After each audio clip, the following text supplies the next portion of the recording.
half, Jamie Moyer is still playing a kid's game in the most adult of leagues. Last night he jogged to the Coors Field mound and did what he's done for more than a quarter century. He baffled hitters with a fastball that is anything but. And in the end, he put a large sticky note in the record book for resolve and perseverance. And also, the oldest pitcher to win a big league ball game.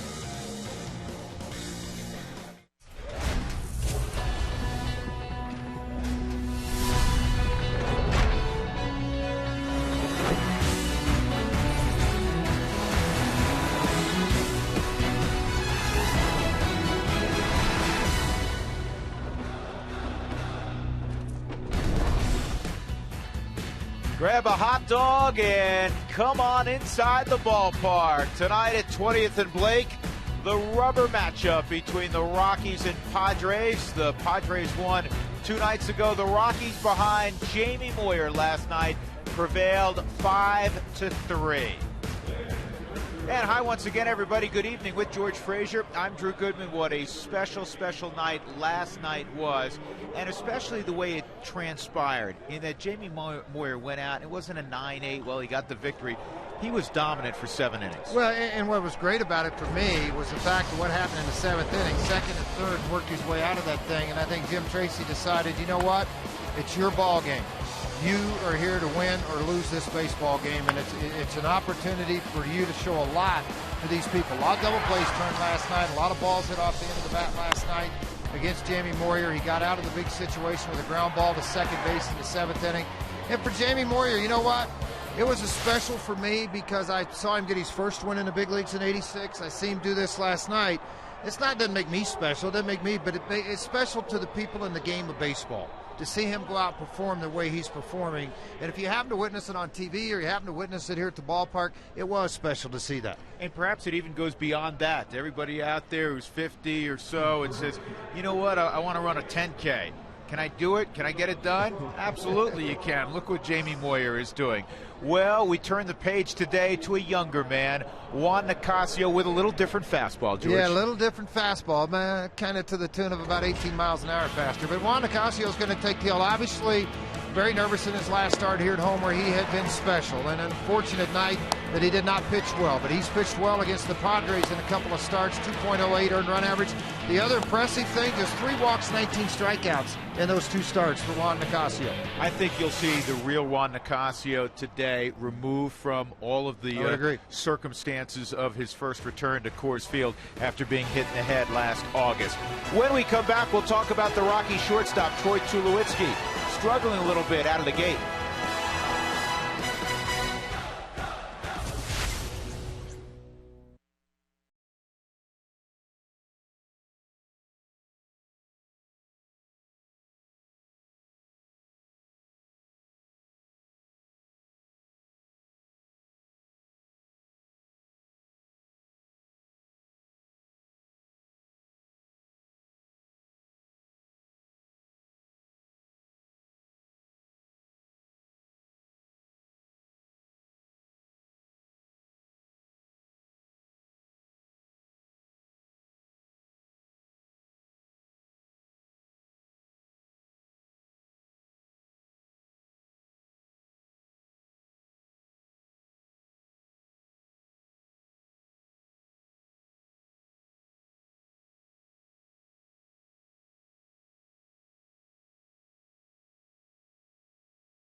Jamie Moyer addressing the crowd, well, acknowledging the crowd as his accomplishment was acknowledged by the public address announcer here at Coors Field. Back upstairs with George Frazier, I'm Drew Goodman. Troy Tulowitzki struggling defensively. He's never been a great April hitter.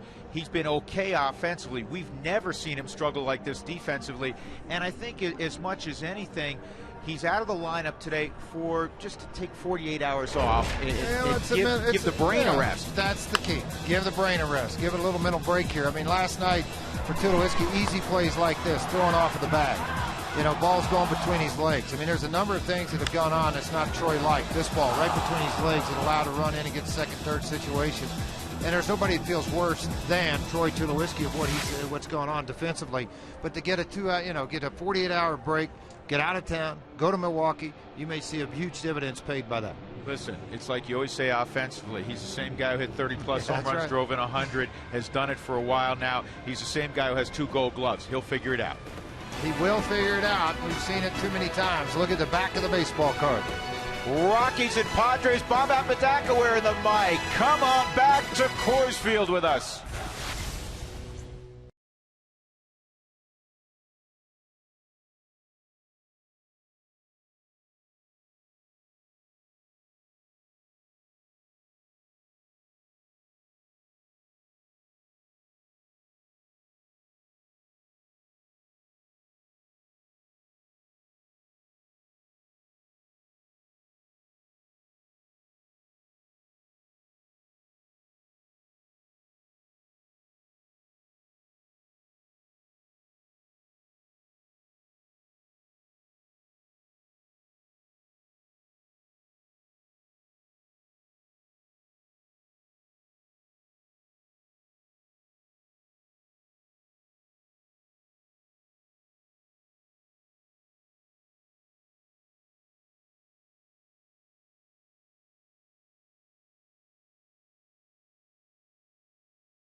Baseball on Root Sports is brought to you by AT&T, the nation's largest 4G network. AT&T, rethink possible.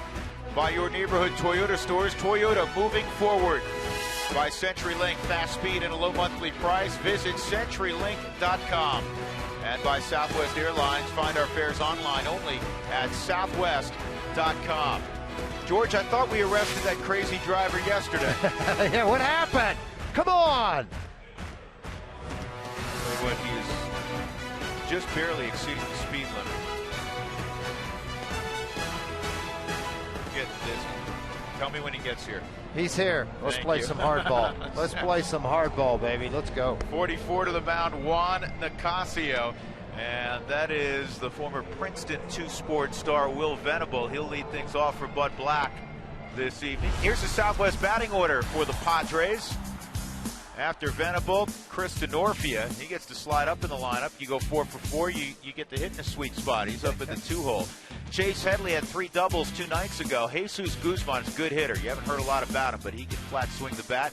Yonder Alonso is in there at first base. Nick Hundley hit a home run in the 9th inning last night against Rafael Benton. Quarter solo shot. Jason Bartlett. Orlando Hudson's first action of the series, and Juan Nicasio looking for his first victory of the season. This is his third start. He was very good down in Houston, George. He was very good down in Houston. Unfortunately, the ball game that he pitched here at Coors Field was not the way he wanted it to go. 2 2/3, 6 runs, 5 walks in that ball game, but he is happy to see the Padres come to town. In 2 starts, we mentioned earlier, 1-0, 13 1/3 innings with 19 strikeouts, 3 walks. The Padres hit just 208 against Mr. Nicasio. And the fastball just beneath the knees. It is 68 degrees, and the good news is the wind is only 5 miles an hour. Players have had to deal with a lot of wind the last couple of days.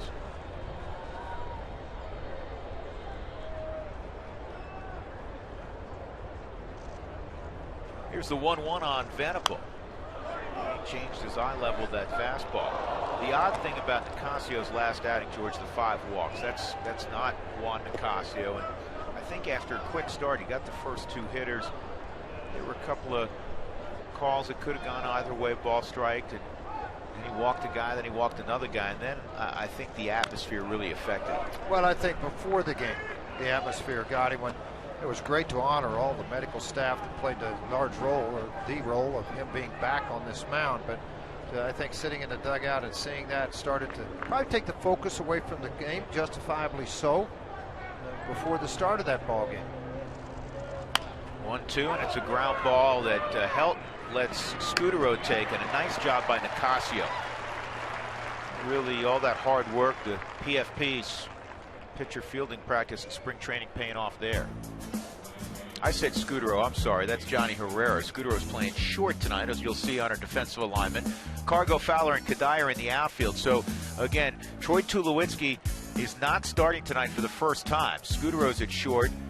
Nelson on the left side as well. Helton and Herrera right side. Willeen Rosario doing the catching again. Ramon Hernandez is left hand, kind of in the pinky area, and down beneath the palm is very sore, and he has a hard time squeezing the bat. Said it's a little better today. Hopefully the day off tomorrow will help, and see Ramon over the weekend. Here's Denorfia, and the 0-1 just off the plate. Manny Gonzalez, a young umpire from Venezuela, is behind the plate. 1-1 on Denorfia. Tied a career high with the 4 hits yesterday. Denorfia with 18 career home runs. One of them against Nicasio.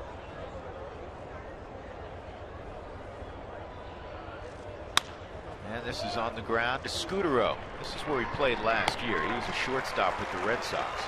Of course, they have a pretty good second baseman there. They do? Yeah, what's his, Pedroia, something like that. MVP guy? That guy? Yeah, that guy. Okay. 2 outs, that'll bring up Chase Headley. Always a tough out. 303 career average on the road in his career. Guess that'd be redundancy. 238. He had a 3-double ball game 2 nights ago. Yesterday he was 0 for 4, and that snapped an 8-game hitting streak for Chase. Here's the 0-1. Good pitch. Pound in that zone, 94, 95 miles an hour. Thought he threw a lot of sliders the other day. It's a pitch he's working on, George, but so far in the first inning with Willeen behind the plate, it has been primarily heaters, almost exclusively heaters. This is in the air to Cargo in deep left, and this is going to sail out of the ballpark. Chase Headley goes opposite field, his 3rd home run of the year. You saw that Rosario wanted that fastball up and up out of the strike zone. That was up in the strike zone. Well, regardless of how hard you throw, hitters will adjust to the velocity. It's the location they don't adjust to. Let's take a look where Rosario wanted this pitch. Fastball, and he wants to ride the pitch right in here. You take a look at where this pitch is. It's more of a gut shot right down the middle. There's wind blowing out to left. That aided that fly ball. Home run nonetheless, and it's 1-0. And again, the Rockies are behind. Yesterday was the first ball game of the year that the Rockies led from sun up to sundown, so to speak. They have trailed in every ball game coming into last night, and they've been outscored 12-3 in the first inning this year. 0-2, and this is a weak ground ball to Johnny Herrera. So one mistake cost a run for Nicasio. Other than that, 3 ground balls. We'll see the Rockies on offense when we come back.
As Bob Apodaca gets together with his young pitcher Juan Nicasio. And this was Bob earlier on Nicasio. Feels comfortable. I can throw a strike anytime with this fastball. That's when his changeup is good. That's when his slider will be good. And then pick your spots on guys that we can go up and in on. That's my young. Yep. Wow. You got a good eye. Young battery, Willeen Rosario and Juan Nicasio. So it's 1-0 San Diego. Marco Scudero will lead things off against the former Michigan quarterback Clayton Richard. Tough guy. I mean, he's somebody who's going to pound the strike zone. One of the better moves in baseball to first base. Last 2 starts at Coors Field.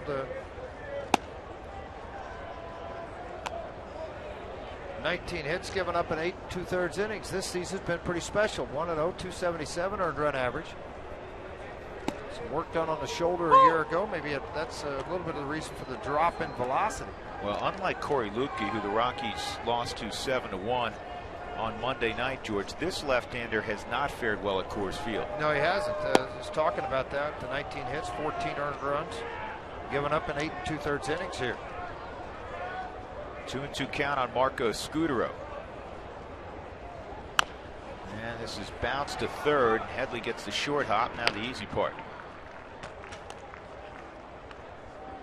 Let's take a look at the Southwest batting order for Jim Tracy tonight. Dexter Fowler will again hit second. He hit a 2-run home run in last night's ball game, his second of the year. Cargo's next. Michael Kadire will slide into Tulowitzki's cleanup spot. Todd Helton stays in the 5-hole. Then Willeen Rosario, Chris Nelson, Johnny Herrera, and Nicasio.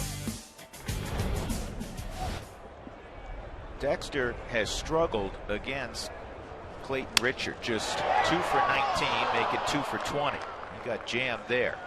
With new socks on tonight. He did that on Jackie Robinson Day, and he's continuing it tonight. Jesus Guzman in left for the Padres, Will Venable and Kristen Orfia in the outfield as well. Headley and Jason Bartlett, Orlando Hudson, the veteran, at second base. Yonder Alonso behind, and Nick Hundley behind the plate. Carlos Gonzalez has had his moments against Richard, 6 for 21.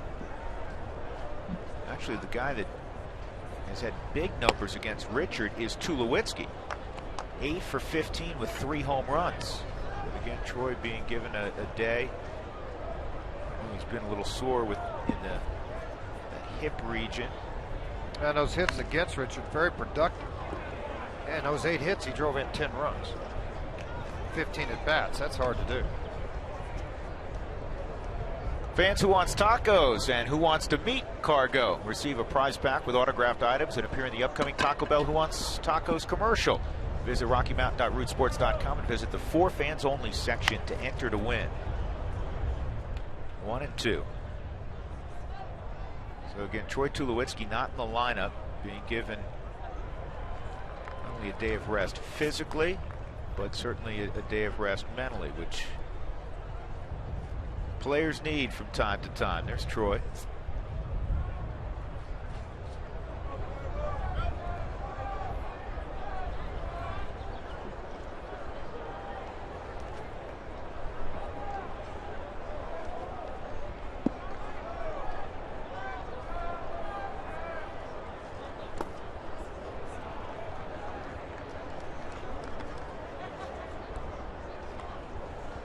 Two balls, 2 strikes.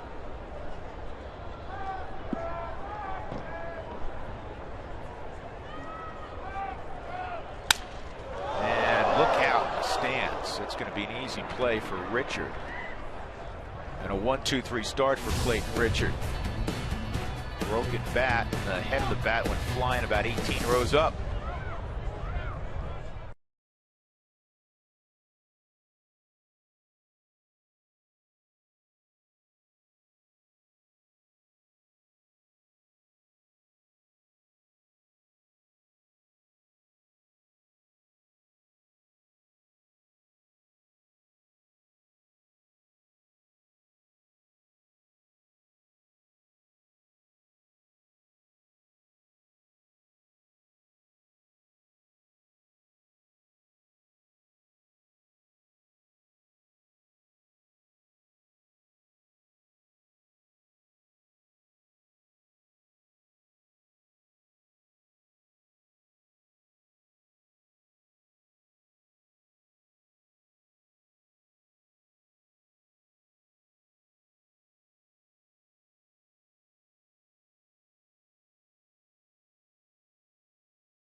One nothing lead into the top of the second at 20th and Blake.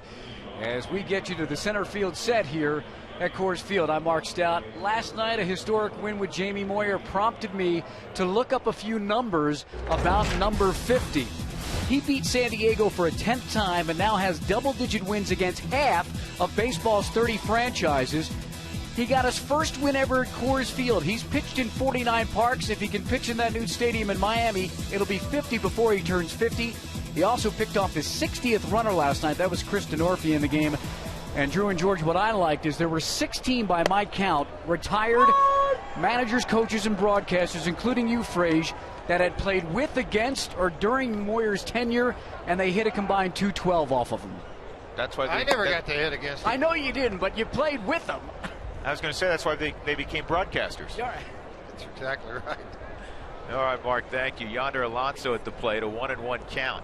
1-0 San Diego on the Headley home run. That looked like a changeup, George, right at the bottom of the strike zone, 1-2.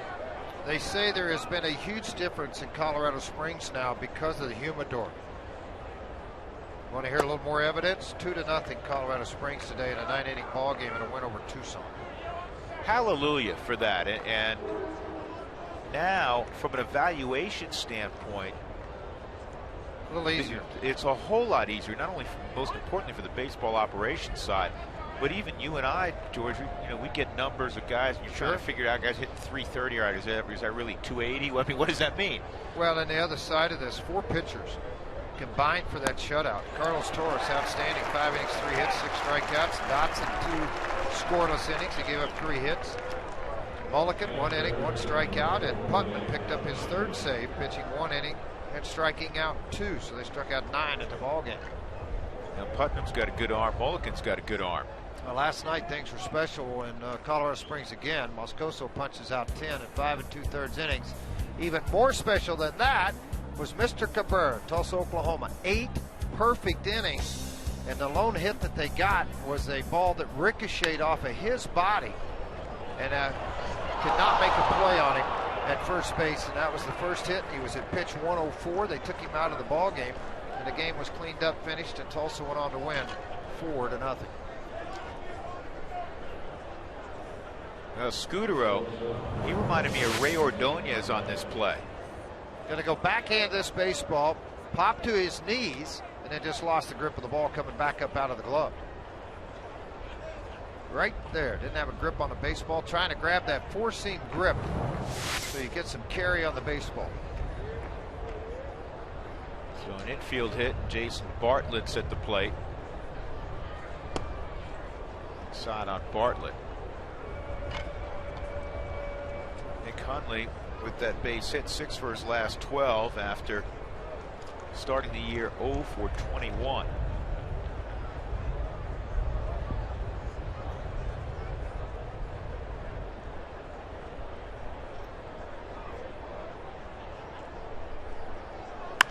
This is a double play ball.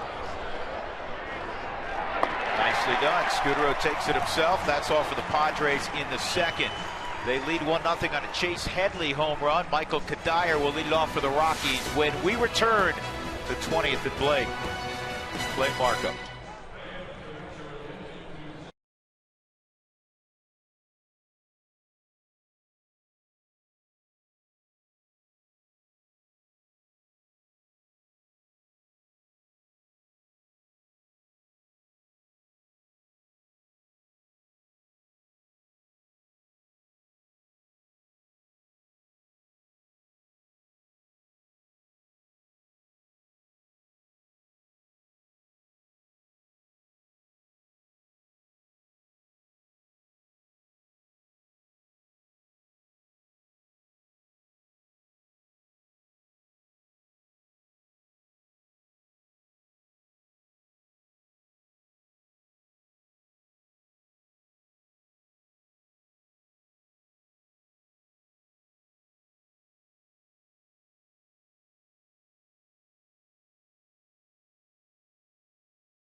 My favorite TV show right now is The Mentalist.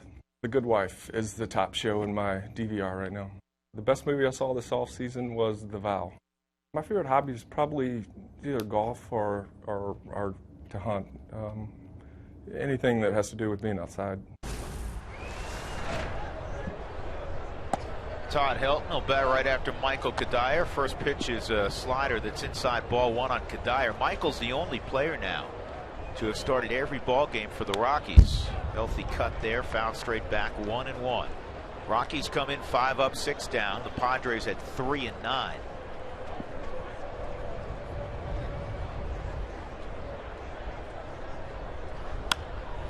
And this is in the air to right center field. It'll be Venable making the catch, 1 out.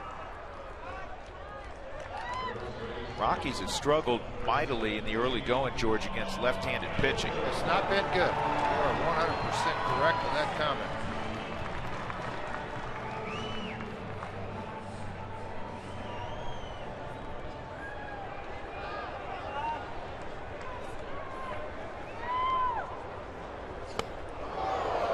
over the head of Helton. Rockies hitting just .220 against lefties this year, 24th in Major League Baseball. Bumgarner shut him down. Lubke shut him down the other day.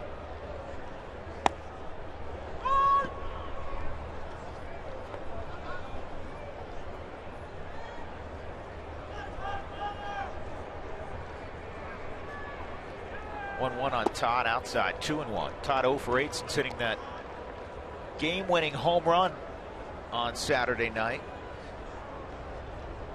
7th career walk-off for Helton.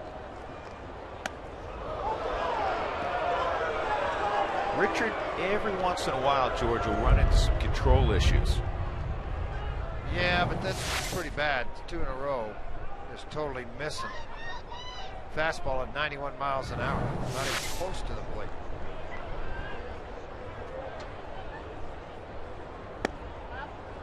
Ball 4. So Richard walks Helton. Rockies have their first base runner. And that'll bring up Willeen Rosario as Bud Black looks on. Bud played collegiately at San Diego State. He's talking about, he was asked actually, he wasn't talking about it, he was asked about, hey, didn't you get some at-bats in college? He said, well, actually, when Coach Dietz recruited me, he said, we want you to pitch, and then when you're not pitching, play first base, DH a little bit. He said, I did for a while. He said, but then they realized they're better off using me at first base as a defensive replacement. In about 5 fall games, we figured it out. You just keep pitching. You're pretty good at that.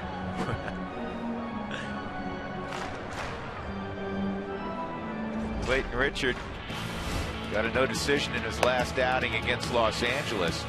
It started okay. It didn't finish real well, George. He ended up giving up 8 runs, a 4-run earned, but 6 hits. Matt Kemp took him deep. Speaking of taking somebody deep, that's off the top of the wall. Willeen Rosario is going to have to hustle for a double. Unfortunately, the ball's dropped by Bartlett. Second and third, 1 out. Rosario didn't wait long.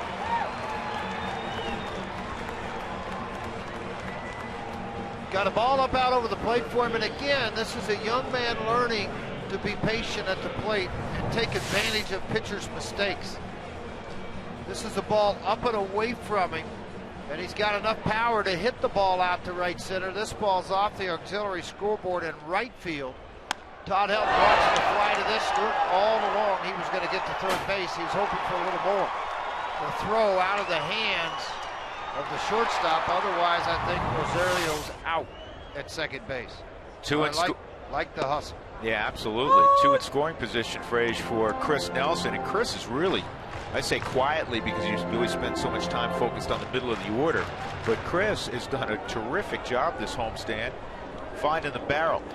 273 average, particularly against San Diego. And it's roped down the line. Fair ball. Helton will walk home. Here comes Rosario. The Rockies have a 2-1 lead on the Nelson double. Gotta love when you brag on somebody and he comes through. Chris Nelson with his 3rd and 4th ribbies of the young season.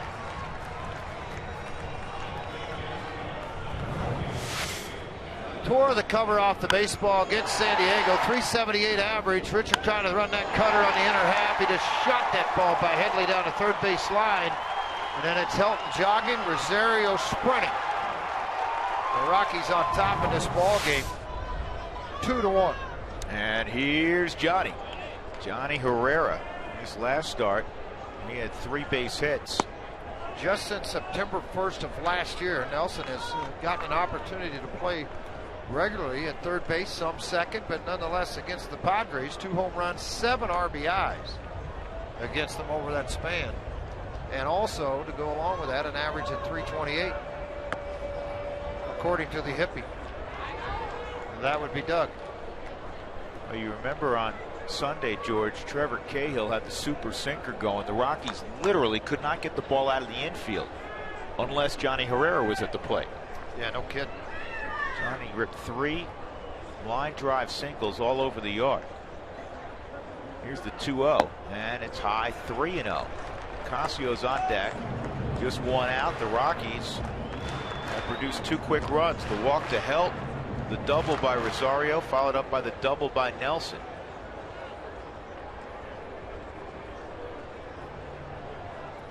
That's in there.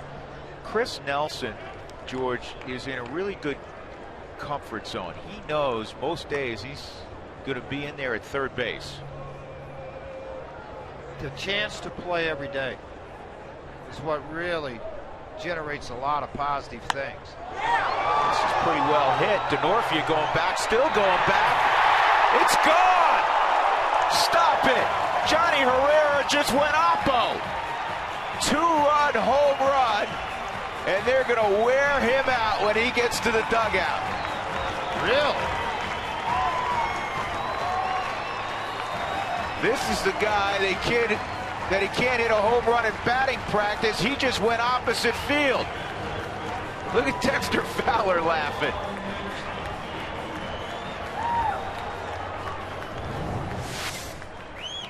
Well, you see something new every day when you come to the park, folks. See something here. High fastball up and away from him.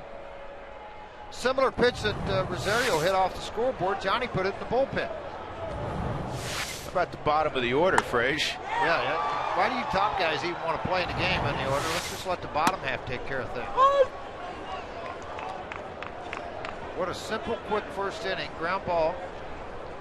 Line drive ground ball, and then the explosion started here at the bottom after a 1-out walk. 1-2 on Nicasio. Johnny's throwing out a new dimension in his game. George, it's only been 31 at bats since his last home run. That was August 23rd against the Astros. So you're saying 1 home run every 31 at bats? Yeah. Okay. Facts are facts, right, Doug? Nicasio bounces it to Barton. Got his foot back down on the bag. 2 outs. 5th career home run for Johnny Herrera.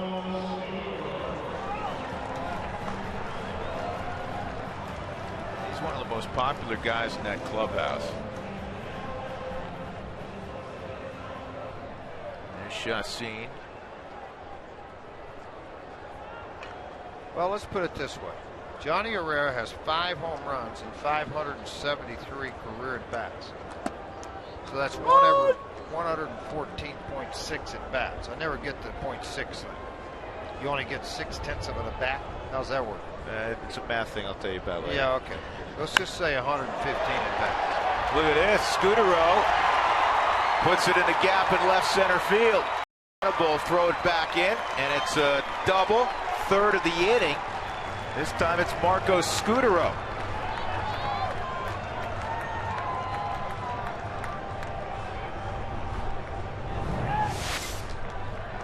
Trying to see if it's going to be a play made out here too by Guzman. As when the ball left the bat, it's right in the middle of the plate. It's elevated again. You elevate a baseball at the big league level in the middle of the plate, there's a pretty good chance you're going to have a difficult time. Guzman did not get to the baseball. Venable chased it down. Still a double for Scudero and a chance for them to do some more damage.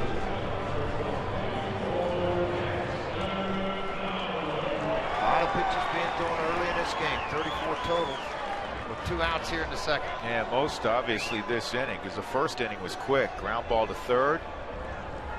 Dexter Fowler swung at the first pitch at a flare to short.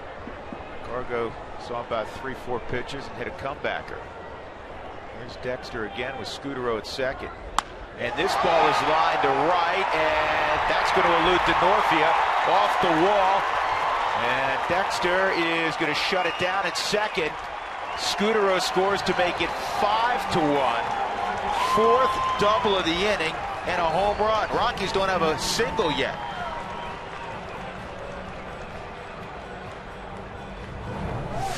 A lot of extra base hits going on here. Look how elevated everything is. Dexter got an elevated pitch forward, just crushed it right at shortstop. This one he went to the opposite field with, and yeah, he smoked that too. One hop off that right center field wall, and the chase is on after the baseball. Young left-hander Bud Black's getting beat up pretty good here in the first inning. 5 hits, all extra base hits. 5-1. Here's Cargo. He got a pitch to hit also. Orlando Hudson wait. In the inning, 5 runs on 5 hits, all extra base hits. Johnny Herrera, of all people, going opposite field. Crooked number on the board. Gotta love it. 5-1 Rockies. We'll go to the third.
Richard, maybe trying to loosen him up, George. Well, he's sitting there holding him up. You know what, son? Let me tell you something. You throw balls high in the strike zone, you're in the big leagues, you can get hit hard.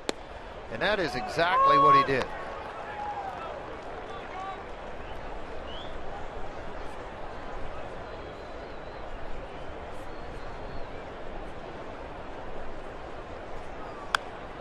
Orlando Hudson fouls it off. He's behind 0-2.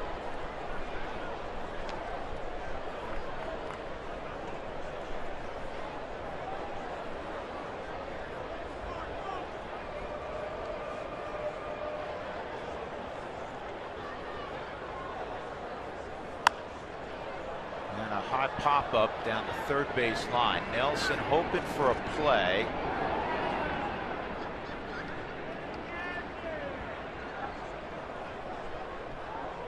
The gentleman said, you know, I got it, I'm sorry.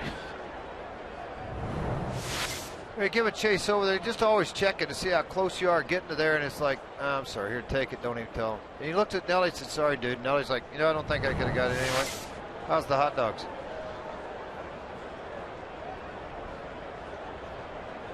Veteran Orlando Hudson in a ditch 0-2. And the slider, did he bite? He's gone.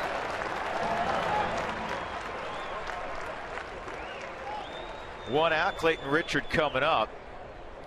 There's more with Bob Apodaca with the mic on. When you go inside, it doesn't have to be 95. It can be 90. It can be 91. We just got to get it there. We just got to get it there. Because that, you wanted it in, it went away, right? Middle? Yeah, the home run? Yeah. Yeah, throw off in the front like, no. Right. No. The idea is good. The idea is good. Just don't be in a hurry. A lot of teaching going on in that dugout with Bob talking to Nicasio about, you know, hey, if you're going to come in, come in. It doesn't, because when you try to overthrow in, typically that's the result. It'll get back over the plate because your front side's going to rush out and your arm's going to lag a little bit. And that's when you make the mistake with it.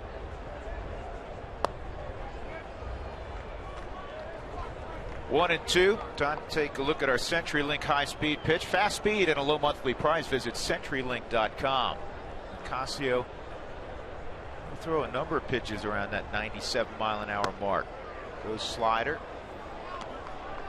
2-2 on Richard.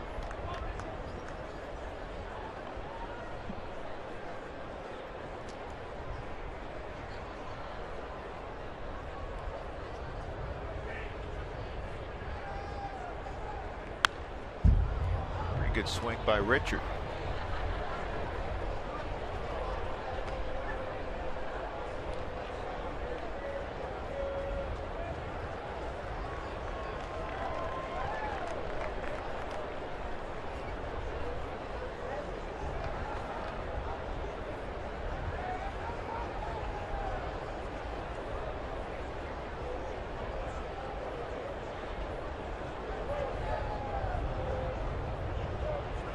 Got it. Strike 3 on the inside corner. That's the 3rd strikeout for Nicasio.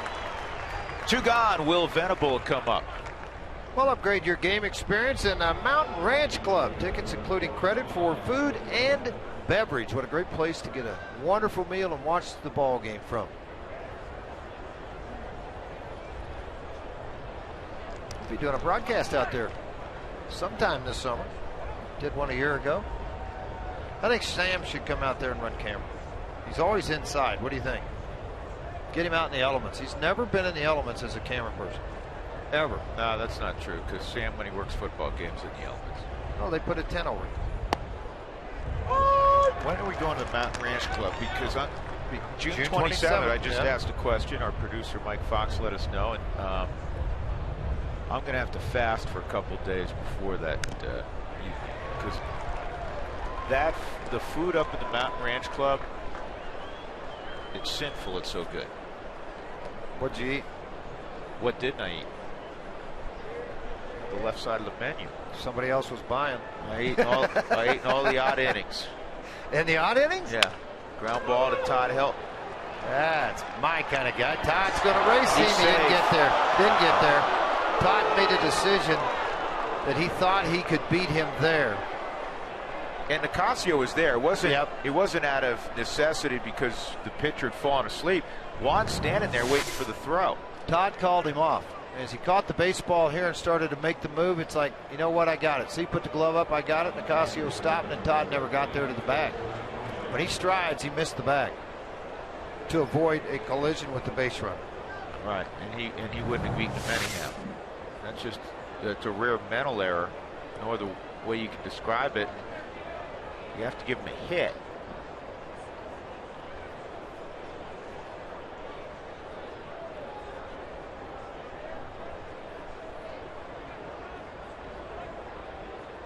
It's been a strange start to the season for a club that should be really good defensively.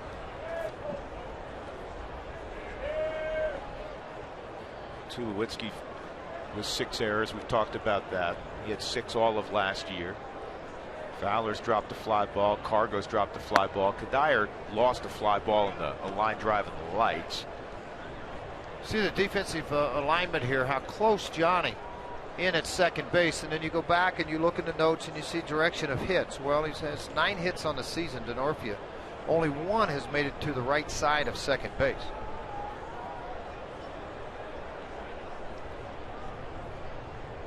Picked him off. Nice job, Juan Nicasio.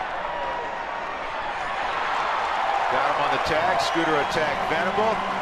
And no harm done by the quote-unquote infield single by Will Venable.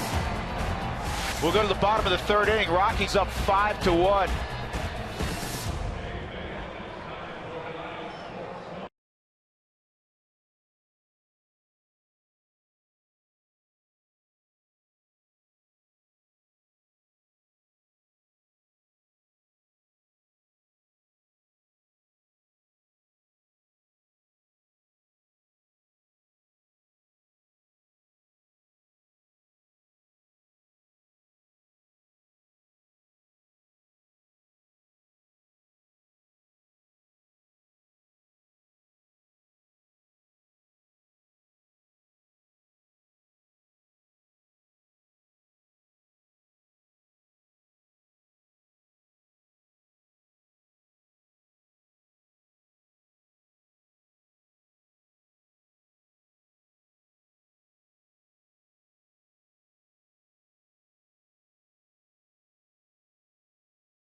Rockies up 5-1. Bob Apodaca talking to Juan Nicasio a moment ago. We'll get it after this pitch about that pickoff. Slider swung on a miss by Kadire. How do I want him? See, holding and holding and holding. He started leaning on you. He's talking about the base runner, not so much a great pickoff, but just more or less just disrupting his rhythm at first base, and he started to lean a little bit, and he picked him.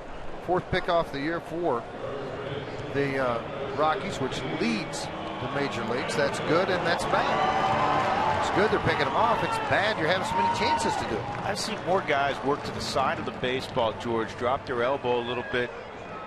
Bartlett almost threw that ball. There's been a couple from him that... A lot of shortstops flip it that have the accuracy. You know, they'll flip it over, particularly a lot of veteran guys. But it's not the right way to do it. Again, twice Alonso's almost been pulled off the bat. 0-2 on Helt. Todd not happy with that call from Manny Gonzalez.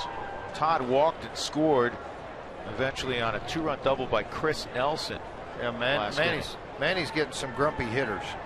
Hudson was a little disappointed on the call. I don't know why, but he was. But that fastball, that slider was called a strike, was well off the plate. The 4th strike zone showed it.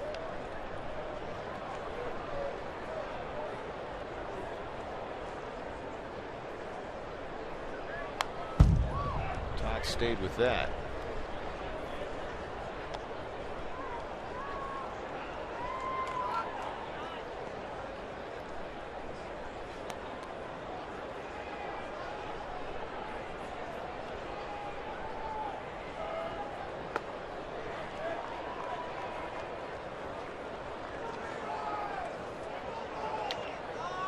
Two and two.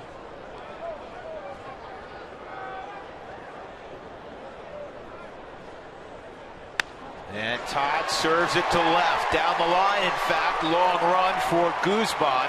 And Helton will have a double. Not something that is unfamiliar for him. For Todd Helton. That is career double number 558. 23rd on the all-time doubles list. Last night, Todd, and the night before, a little difficult seeing the pitch coming out of the hand. They did a really good job of this. What Todd has really worked on is this. When the hands go back, stop it right there. When the foot hits, he wants these hands starting to come forward. And that's exactly what he does on this pitch, and he has the ability to go out and keep his head on it. Look at this. I mean, that is just a thing of beauty, watching him swing the bat on that. Had a little bit of an upper swing last night, dropping his back shoulder a little bit. That shoulder stayed on it. The head stayed on it. That was vintage Todd Helton on a nasty slider. Willeen Rosario doubled off the scoreboard in right an inning ago. Todd moving on up. 21st place, Jeff Kent, and Hall of Famer Eddie Murray. On the ground to short.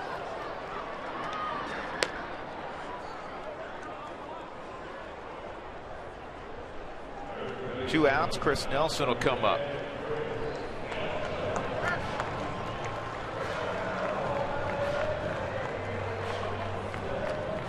Chris ripped a 2-run double down the left field line. Similar to that ball Helton hit trajectory. There's the home run king, Johnny Herrera, waiting his turn.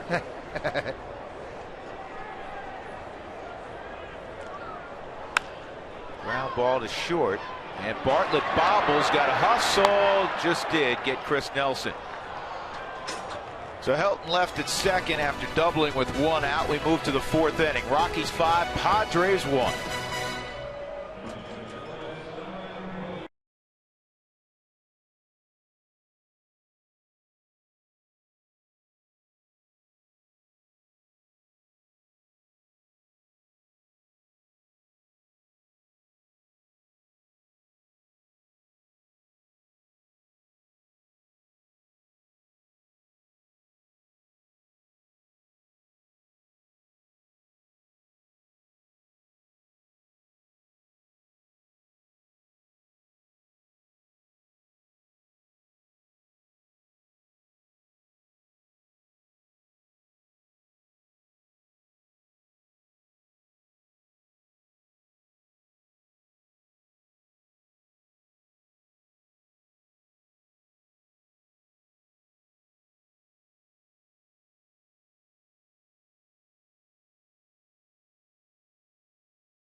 Colorado, take a look at the road ahead, powered by your Colorado Hyundai dealers. Step up to the plate, get more miles per gallon with the hottest car line in America, Hyundai.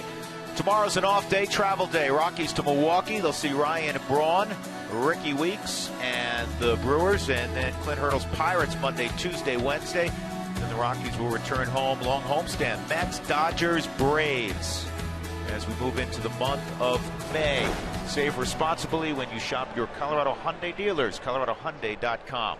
Drew Goodman, George Frazier, Mark Stout. Juan Nicasio gave up a home run with 2 outs in the first inning, an opposite field shot to Chase Headley. Since then, a couple of infield hits, that's it. He has struck out 3 in 3 innings, and he has a 5-1 lead as the Rockies looking to take 2 of 3 from the Padres. Kristen Orfia, Chase Headley, Jesus Guzman, 2, 3, and 4 for the Friars. And the slider just off the plate, good idea.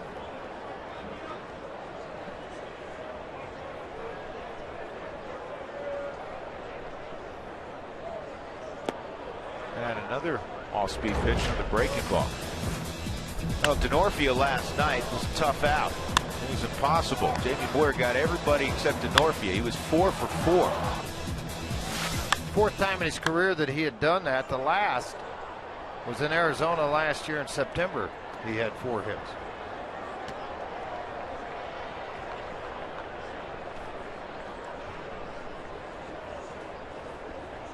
If you can play, they will find you. Where do you go to school, Drew?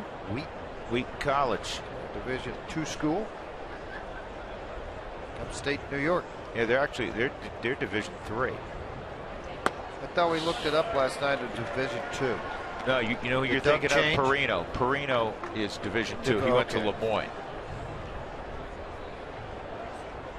And I'm being told Wheaton is in Massachusetts now. Yeah, See, well, you got me all confused, Doug. You give me all these bad notes.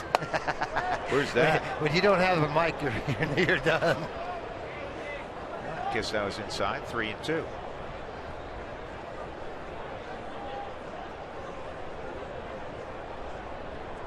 Norton, Massachusetts is where Wheaton College is.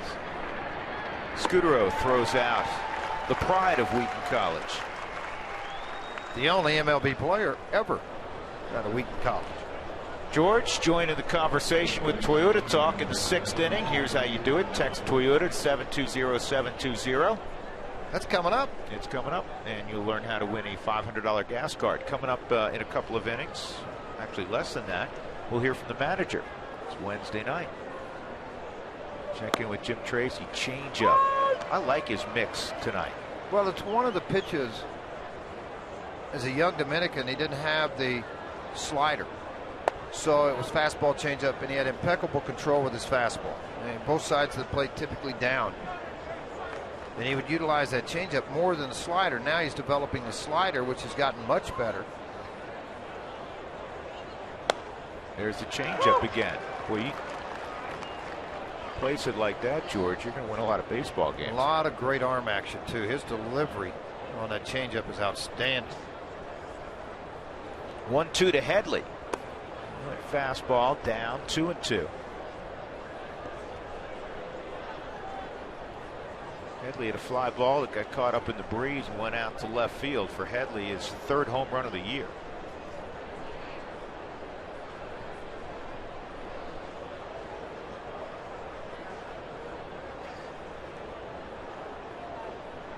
And a good changeup again, 3-2.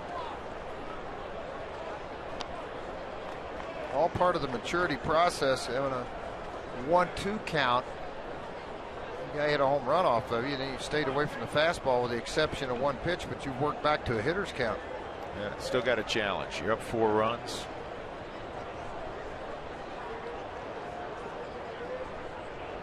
They do, and he gives up a base hit. But at least he earned his way on. So Chase Headley is 2 for 2, and that'll bring up Jesus Guzman. Time for the AT&T trivia question. We got a sneak peek at it before the game. It's a good one again.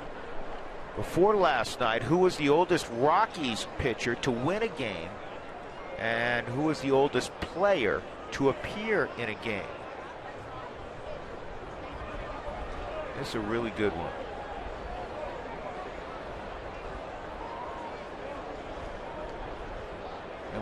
revealed the name of the pitcher. I'll tell you a funny story associated with it. You're not going to tell that story, are you? Absolutely. You are? Uh-huh.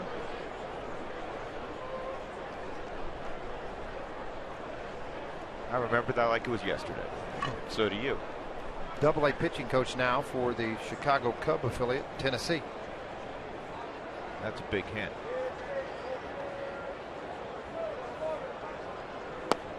You know who the hitting coach is for the Cubs in Boise, Idaho, in the short season kind of elevated league? No. Buckner. Billy Buckner. That's where he lives. He was in spring training this year.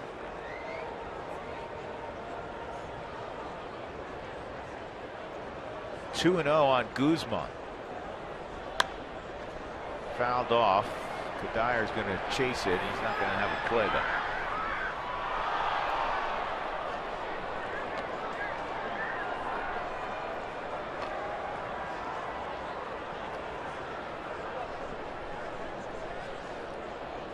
Had a nice chat with Kadir earlier today about the ebb and flow of a baseball season and dealing with the failure that every player deals with, the offers, the struggles defensively. And I said, you seem to handle it exceptionally well. He said, you know, I'm better now. I've learned to handle it. And he said, marriage really helped me in terms of perspective, in terms of prioritizing what's important in life. Well, I think when you go home, you know what, that little baby or your son or daughter, they don't know you went 0 for 4 until they get older. The kids at school give them a hard time, then you don't want to talk about it. Michael, speaking of that, was throwing to his 4-year-old today in a park adjacent to his house, and his 4-year-old hit one out of the infield, the little infield there, and he threw his arms up in the air, and Michael said, "Who are you?" He says, "Tulo." So he's already caught on, and then he said a couple minutes later he swung and missed, and he said struck out and put his head down. He said Helton struck out, and Michael said, nah, actually he doesn't do that too much. Exactly. Strike 3 on the inside corner. Speaking of strikeouts, Guzman is dismissed. 2 outs. Strikeout number 4 for Juan Nicasio. Looking to the inside corner with a fastball, and he got the called strike because of the way Willeen Rosario received the baseball. He went out and kept it in the strike zone. Very nice job receiving the ball and throwing the ball by Juan Nicasio. Yonder Alonso, he struck out his first time. Well, you remember Bob Apodaca in that one mic'd up segment we gave you with Nicasio saying you don't have to come in at 95, come in effectively with the pitch at 91 or 92. It's the placement of the pitch.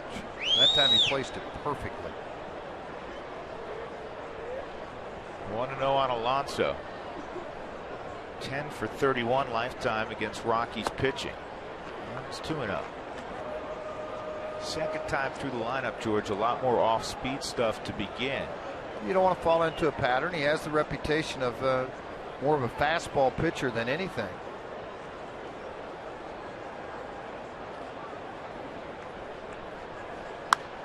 Fouled off. Last year, Nicasio, starting pitcher velocity, had the highest at 94. So that's pretty well known around baseball. And so now you start to offset that second and third time through a lineup and then go back to it again.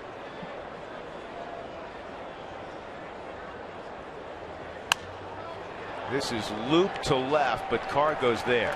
Good inning by Nicasio. 1 out single by Headley, no problem.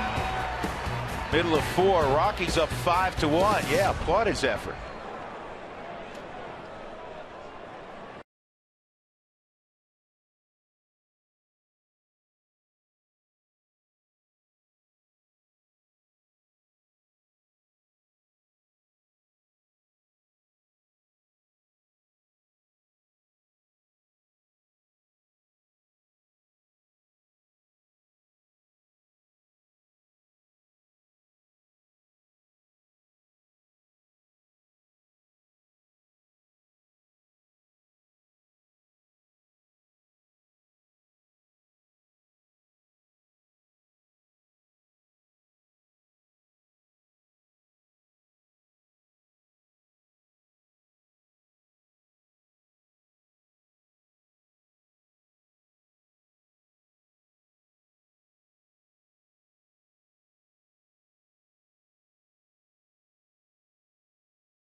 Rocks up 5-1 as we go bottom 4. Marco Scutaro due up third in this half inning. I want you to keep an eye on his stance. He's kind of out over the plate. He told me that he changed that in June of 2008 when he was with the Blue Jays. Cito Gaston noticed it. He said, your rhythm's off. After that, he went from 247 to 268 that season. He's hit 275 or better the last 3 years. True, George? He's just a good baseball player. He cares. He grinds. He's a winning player. And as Mark pointed out, his best averages have come the last couple of years. Johnny Herrera on the ground to third. Chase Headley on the long throw gets Herrera. Well, if you're thinking and wondering why Headley's crowding on the third base line, it looks like the pattern that they're going to try to use here with Clayton Richard on the hard slider is down and into the right-handed batter. So typically you will pull that baseball. So that's basically why he is playing as close as he is. See how he is only about 2 steps off that line. If he's in a normal positioning, that's probably a hit down the third base line or a really good play by a backhand. So they're going to work that ball down and in. It's going to get pulled a lot.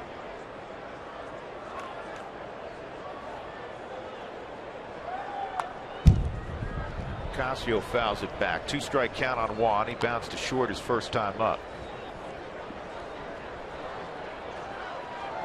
Well, not only did Jamie Moyer produce history last night, becoming the oldest pitcher in Major League annals to get a victory, he also became the first Rockies pitcher, starting pitcher, George, since opening day to get a win when Jeremy Guthrie beat the Houston Astros. 3 times as a starting pitcher. Guthrie's gone 7 twice, Moyer once.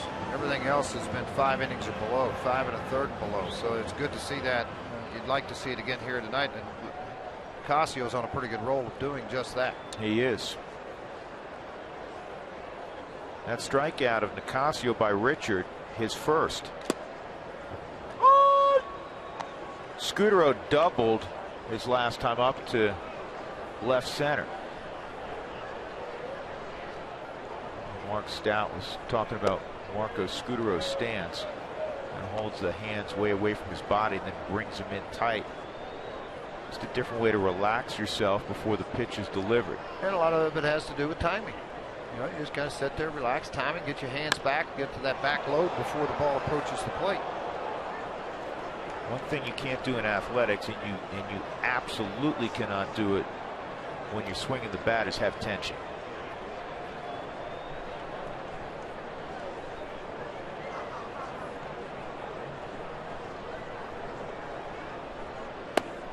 Two and two.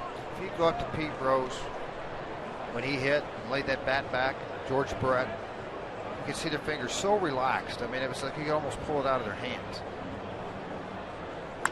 2-2, and that's fouled off, especially the top hand. A lot of guys will barely grip the top hand until right as the pitch is getting to the plate. The one guy that was just off the charts with that was Rod Carew. I mean, it was just like you just see the bat. He could barely even hold on to the thing. Of course, at impact, obviously gripping the bat much harder. This is bounced to short. Best inning since the first inning for Clayton Richard. We'll go to the 5th. 5-1 Colorado.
Drew Goodman, George Frazier upstairs, and our good friend the skipper's downstairs, Jim Tracy. Hey Trace, we've talked about this before. You got to play that 5-run card more frequently. Well, you know, it's a nice one to play, believe me. But we continue, as I've been talking about, we've been continuing, Drew, to get wonderful production from the bottom part of our lineup, and it's played itself out again tonight. And the other thing I think it's so special is the bounce back that we're getting from Juan Nicasio from his previous start. And actually, I'm not really surprised because I know after what took place 5 days ago, he couldn't wait to get back out there. Well, and this game's playing out like you like it to play out. You got to lead, let him get 7 innings, and then go to that masterful bullpen you have. Well, there's no question about that, George. And I think, you know, with what Jamie did, like you're saying, with what Jamie did last night, what Juan is up to tonight, hopefully it'll continue. And with the day off tomorrow, to put our bullpen right back in play and right back in places to where I like it to be. All right. Hey, Trace, as always, thanks very much. All right, you guys. Jim Tracy downstairs, and in the top of the 5th inning, it'll be Nick Hundley to lead things off against Juan Nicasio, and he has been terrific so far. You talk about a bounce back outing. Challenge Hundley, fouled it back. Hundley had an infield hit in the 2nd inning. 3 singles in the opposite field home run by Chase Headley. That's all that's been allowed by Juan Nicasio so far. And this is a club, George, I know they weren't hitting much when they came in to Coors Field, but they've done a fair share of damage since being here. They had 7 runs in the first ball game. Last night they didn't go into the night quietly. They ended up scoring 3, but they added some traffic late. Well, I can assure you, too, they're not going to go quietly tonight. They're going to force you to throw strikes. They're going to force you to do some things. But Black understands this ball club kind of in a transition period. Some of those young players like Garco in Double-A, who's hit over 400 in the Arizona Fall League before he gets here. They have some position players coming. They're just waiting on the maturity. Good fastball down and in. And again. And that was well received. You know, Nick Hundley's a catcher. He's upset. But this would watch the subtle movement of the glove of Rosario. Kind of lifted it up and maybe stole one. And that's why Hundley was upset, Frazier. Yeah, absolutely. But he's reaching out to the baseball. He's not allowing it to travel deep back to him. And that's a punch out on another fastball. And Hundley's going to have a little conversation with this young umpire who seems to be struggling behind home plate, according to the hitters. See, that's what I'm talking about. And watch his hand come out and receive the ball. See how it's a stiff arm right here? That's good. And now you're able to pull that thing right back into the strike zone again. I'm saying that thing's got to be low. No, you're making a left turn. 1 out. Jason Bartlett, who grounded into a double play his first time. Slider for a strike.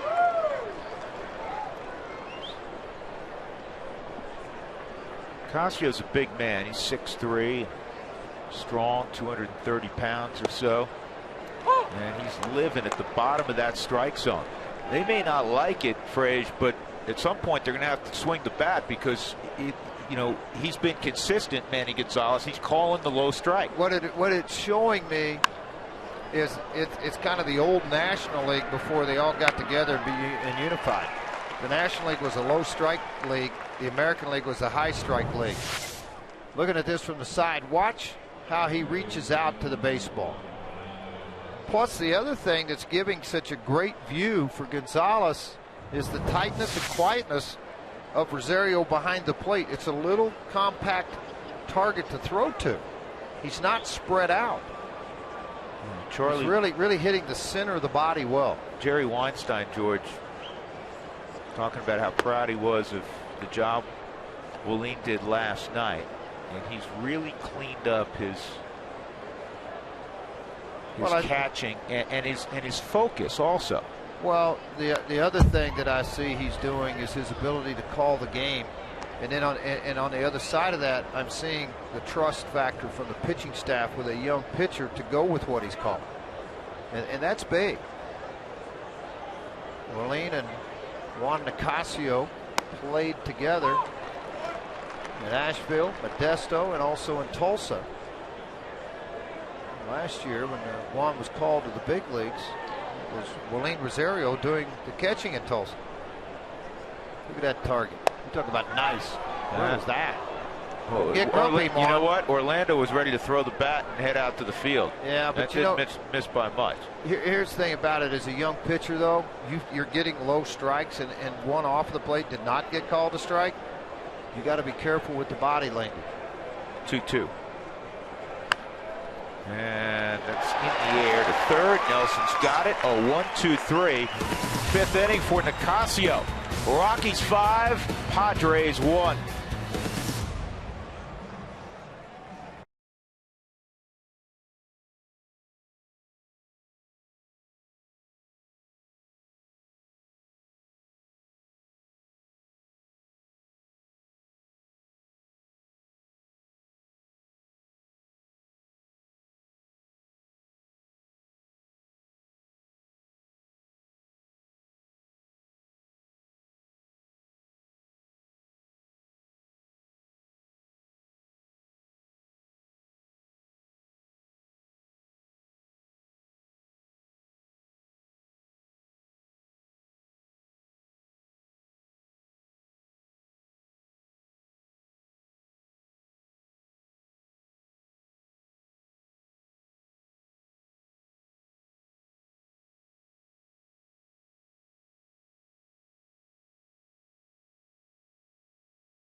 Colorado Rockies baseball on Root Sports is brought to you by Ford. Swap your ride with a smart, quality, and fuel-efficient Ford.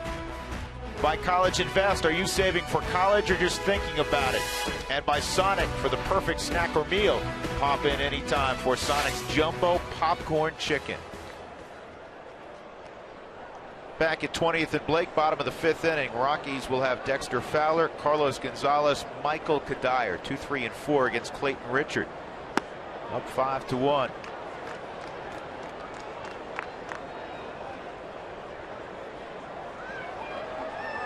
Dexter an RBI double in the second inning.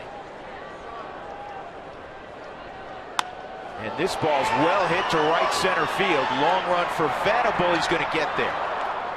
He was swung over, George, toward left center field. He covered a lot of ground there, the long strider. Yeah, I didn't think he was going to get to that thing. Greg Olson, their advance scout for San Diego, swung about 15 feet left of shortstop, or second base, I should say, took off on the fly. The ball, too much flight in the air, allowed him to get there to it. Nice play by Venable.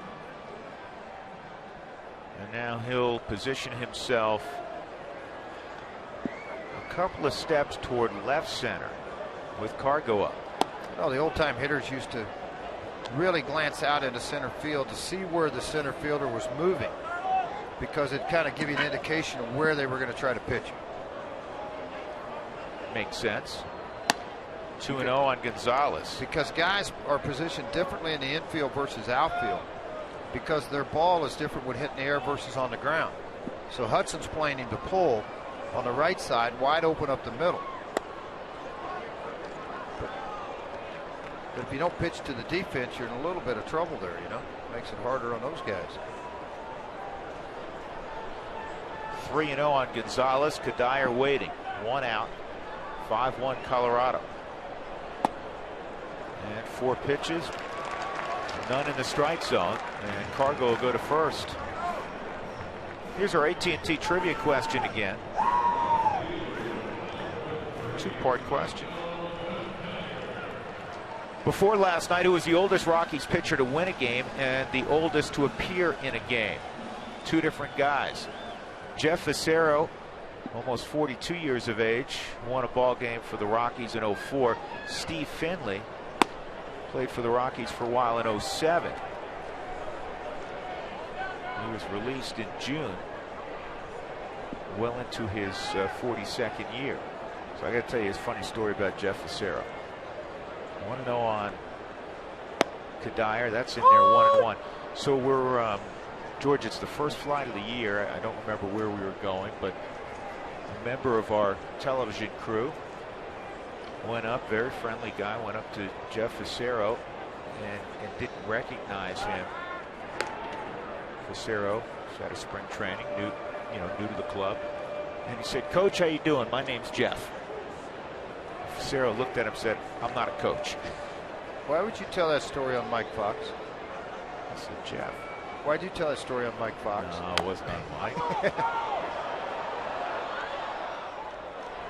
It's off of Kadyr's foot.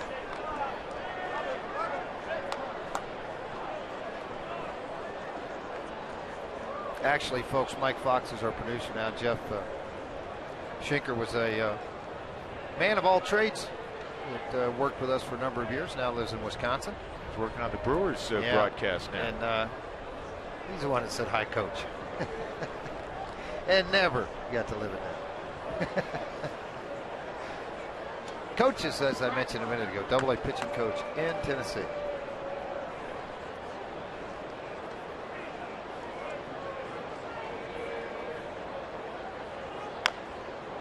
Boy, he's running that fastball down and in. Fouled it off his leg again.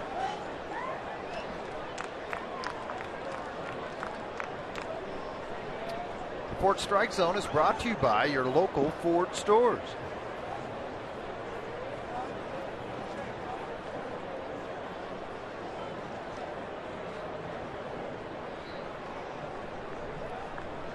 High and deep left field. Take a good look. You won't see it for long. Michael Kadyer.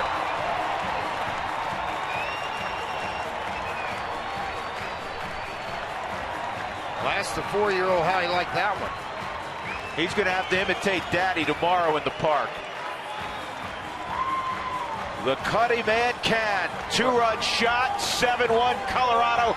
Tacos all around.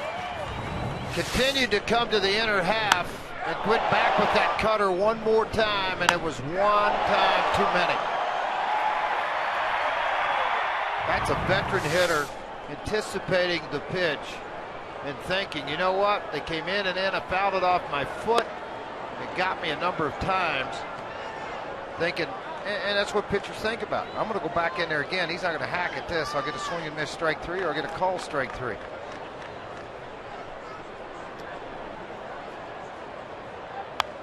Elton had a double his last time up, a walk his first time. Talk about catching the heart of the plate. There's that cutter spin, but look how he gets his hands inside the baseball, and then that leg drive off the bottom. That's a thing of beauty. I like seeing that. Man, this young man's come over and exceeded a lot of expectations. For me, he has. I thought he was going to be a very good player. The way he's hit the ball with such authority. The doubles. A couple of home runs now.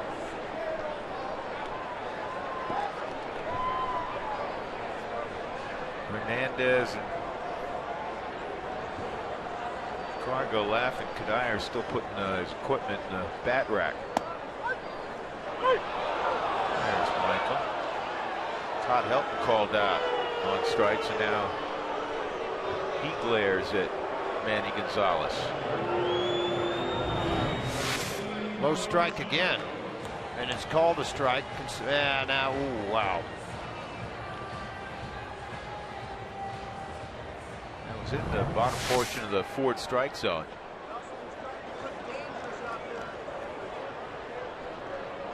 Willeen Rosario bounces one toward the hole and on through.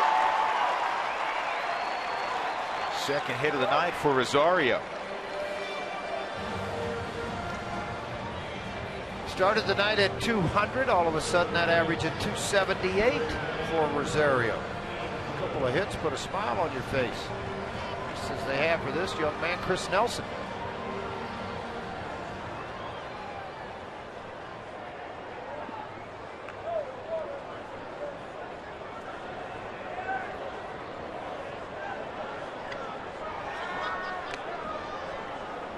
Nelson, a 2-run double and a ground ball to short.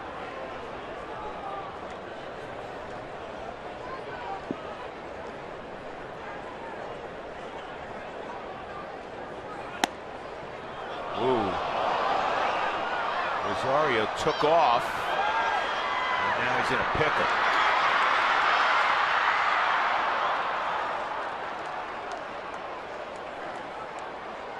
Was that a hit and run that didn't work out so well? Chris Nelson now looking down at Richie Dower. As they walk to the dugout, they're going to visit. Michael Kadire, a 2-run home run. Rockies up 7-1 as we go to the 6th.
Sell Energy high efficiency inning. Learn about energy efficiency and how to save money in your home by visiting responsiblebynature.com. Juan Nicasio in the 5th inning caught Nick Hundley peeking. Jason Bartlett a ground ball to short, and then a little flare off the bat of Orlando Hudson. A lot of strong innings for Nicasio tonight. The only run he gave up, a 2-out opposite field home run in the first to Chase Headley.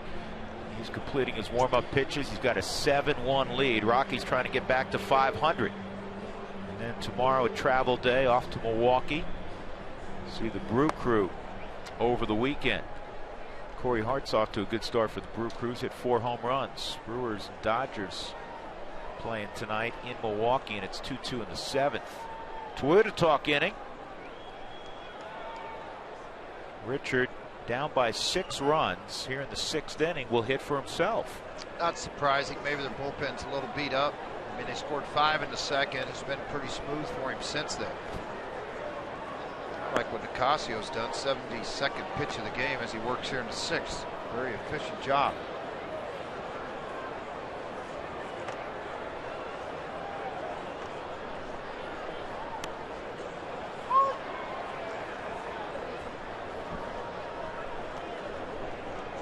One ball, one strike.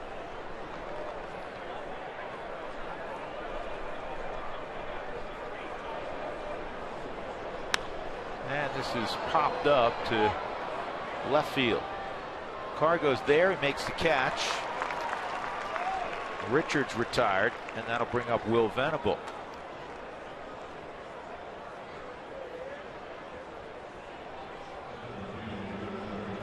I bet Todd could bench press San Diego's pitcher. Todd's the man.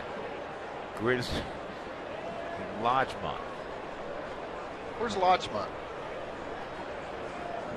Dougie, you know where I know where Longmont is. Well, yeah.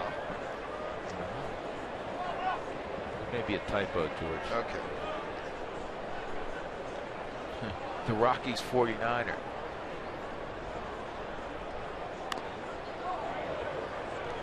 Great question. How many doubles do you think Todd will finish with? A whole bunch. I hope Pelton never retires. You hope he's Jamie Moyer. We're talking about him in 11 years. I'm sure a lot of people are going to miss the Casper Ghost. My son happened to play there, enjoyed the city, enjoyed the fans. 2007. A lot of great Rockies fans up in Wyoming. 0-2 on Venable. A lot of those fans last year had a chance to go to the Wyoming football game with the Cowboy, Tracy Ringlesby. A lot of Rockies fans ask an awful lot of questions up in Wyoming, and happy to answer them for them.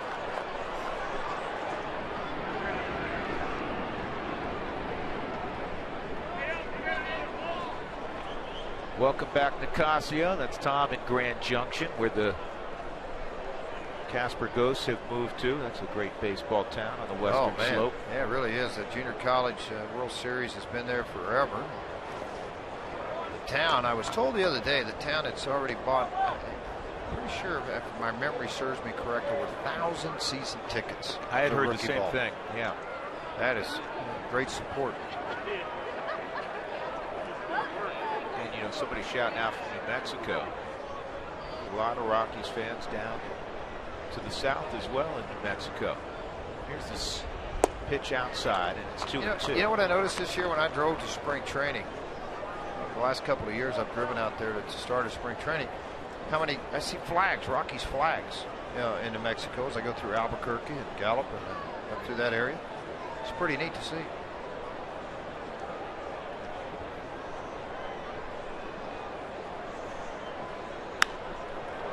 This ball toward left center field.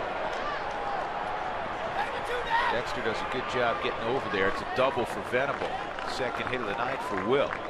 Bud Black was saying before the ball game that Cameron Maben, who is just fine being given a night off, in all likelihood will not be in the leadoff spot in his next start. He's been striking out quite a bit. Yeah, and again, that's things you got to fight through as a manager, trying to hunt for that lineup. I know that Josh Burns taking over as the general manager this year for the San Diego Padres. He's here at the ballpark.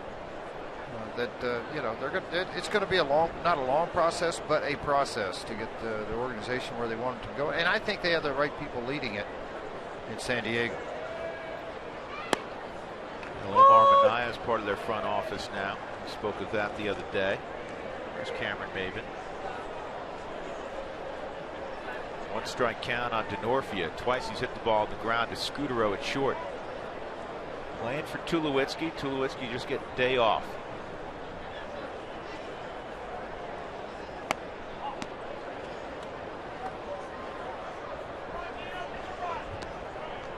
Love the old-time socks on decks.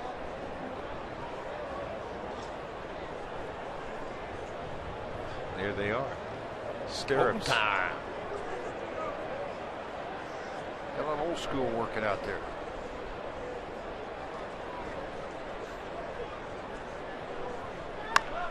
On the ground up the middle. Scutero gets there. Accurate throw. 2 outs. Keith Schultz, the Rockies' terrific clubhouse manager, had to go probably deep into the into one of the back ropes to find those stirrups. I tell you what, it's amazing. He has this whole box downstairs full of stirrups, just in case. And, you know, he used to wear them all the time. Ubaldo Jimenez. That's right. So sometimes you have to have those extra pair on a night maybe didn't pitch so good, they get trashed. You go to the new pair. Keith takes care of an awful lot of things down there in that locker room. Home run and a single for Chase Headley. Shout out from Lincoln, Nebraska. And tacos coming your way tomorrow. To your local Taco Bell between 4 and 6. I'm taking Foco as Fort Collins. Yeah. Okay. Never seen it that way, but I think you're right. 1 ball, 1 strike. We got a lot of stuff going on Texan tonight.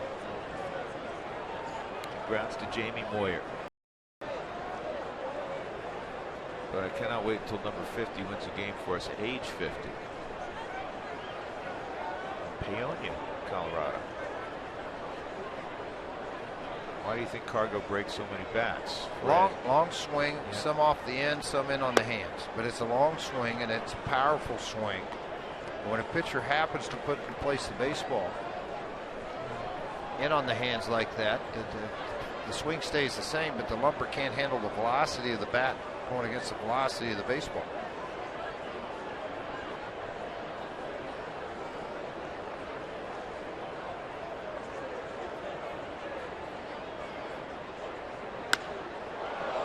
In the air to deep left field again, and Headley has hit another one out.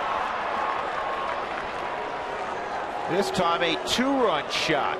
Not a guy known for his power. He's always had a reputation as a solid hitter. But he's hit 2 opposite field home runs tonight, and it's 7-3. I want to look at it again. This is very similar to the first home run that he hit in the ball game, I think, as far as pitch location. I just want to see it. To see if that is exactly what happened with this pitch. His high fives all over the dugout. First career multi-hit home run game for Mr. Headley.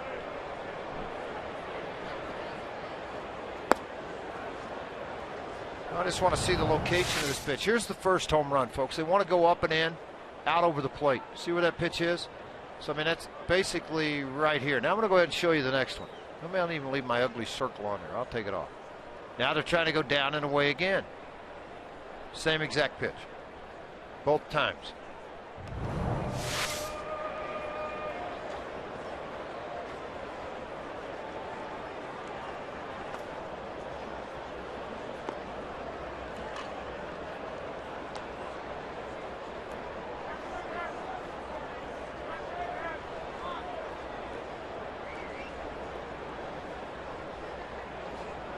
Two-0 on Guzman, and he hits it in the air to left field. Carr goes right there, and that's the end of the inning. 2-run home run chase Headley, 7-3. How about these pitches right here? This is what we're talking about. You can just stop them out front, identical, and identical results. Middle of the 6th, Rockies up 4.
Just look back.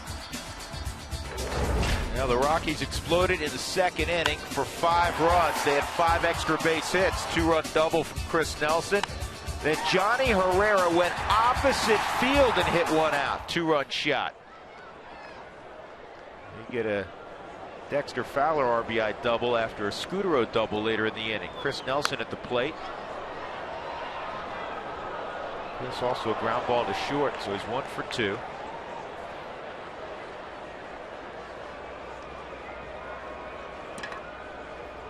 Richard's still out there despite having given up 7 runs on 8 hits.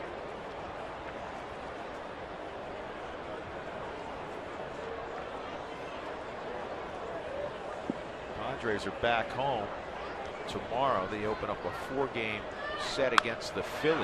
That is a fair ball to right.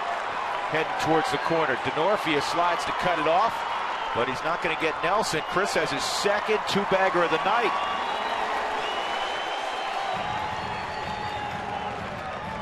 That's the Rockies' 6th double.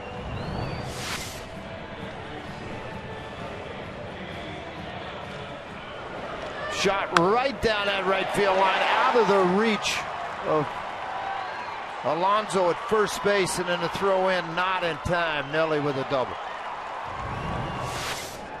Chris has hit 7 of his last 8 games, hitting .423 over that time period. Johnny Herrera takes high, ball 1.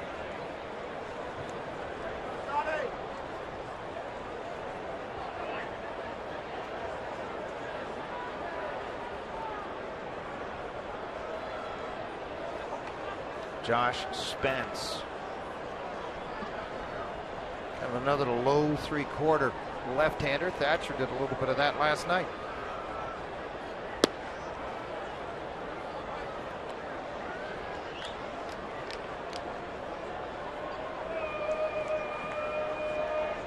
How about that?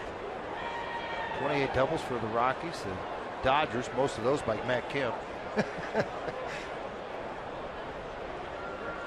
Kadire just tied Matt Kemp with that 2-run home run, George, in extra base hits. They both have 10. That leads baseball.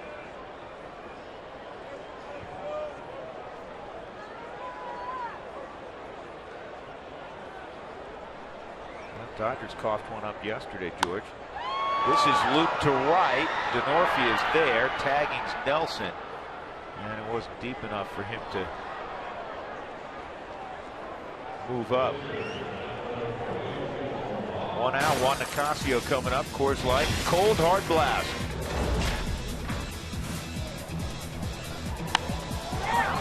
Johnny doesn't hit many, so we're going to tip our cap to Herrera. And we've never seen him go opposite field.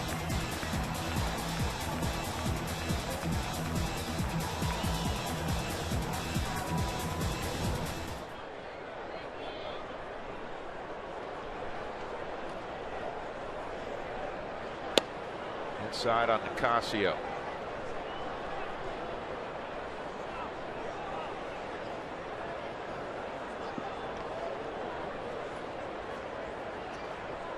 Brian Wilson, George, officially now will have Tommy John surgery tomorrow, out for the year. This ball's hit pretty well to right. Is it going to stay fair? Nope.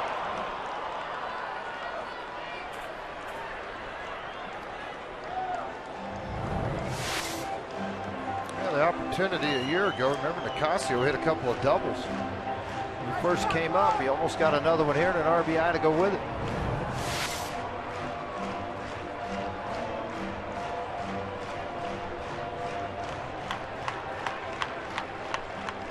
Denorfia is shortening things up in right field and playing by the right field line. Nicasio back up the middle, a base hit for Nicasio. Nelson cuts the bag at third. It is 8-3. Juan Nicasio with the RBI, his first career ribby. Pretty nice, huh? Why not?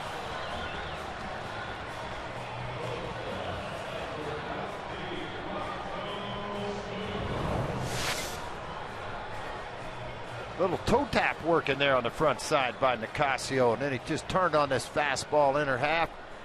Swung the bat well, and the base hit. Bud Black's going to do a double switch here.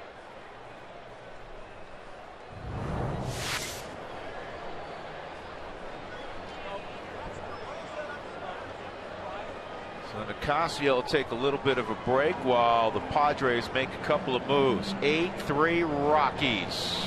Back in a moment.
you've started saving for your kids' college dreams, one way to do it, one really smart way to do it, is to let College Invest help you get started. You can deduct your contributions on your Colorado income taxes, and you can use your College Invest savings anywhere in the country. Get started today at collegeinvest.org. Outfielders getting together while Josh Spence warms up. Jeremy Hermida doing a little stretching. He's taken over for Jesus Guzman and left and made the final out last inning. Josh Spence will be on for the 4th time. Marco Scutero will be the first guy he will face. With 1 out and Juan Nicasio at first after singling in Chris Nelson. Clayton Richard, George, gives up at least 8 on 10 hits. And I don't think he likes Coors Field any more than the last time he was here. No, not very happy about this. 14 earned runs given up in just 8 2/3 innings. So you could put the totals on this. 16 now. And a little less than 20. 2 2/3 for Spence so far. A hit given up, 2 strikeouts. Average 111 against.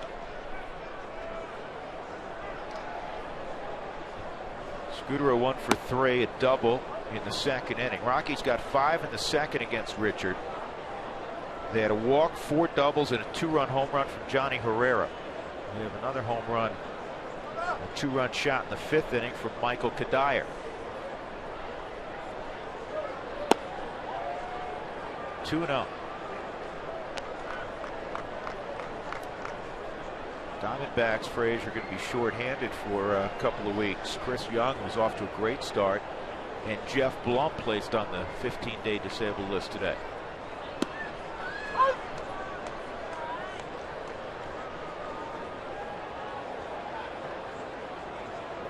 Young hurt his right shoulder, crashing into a padded wall in center field, running for a catch a couple of days ago, actually yesterday. 3-1. Justin Upton didn't play Tuesday. He's got a sore left thumb. That's the middle of their order.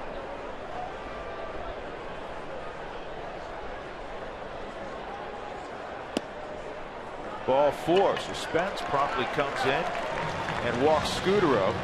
Nicasio to second under very strict instructions that if he's got to slide, it better be feet first, but they'd rather him not slide at all.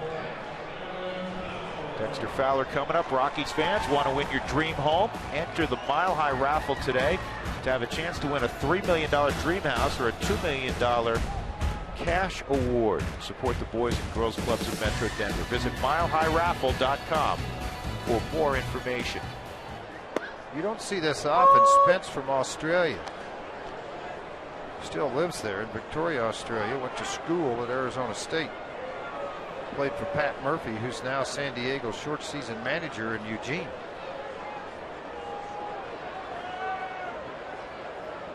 ...2010 draft.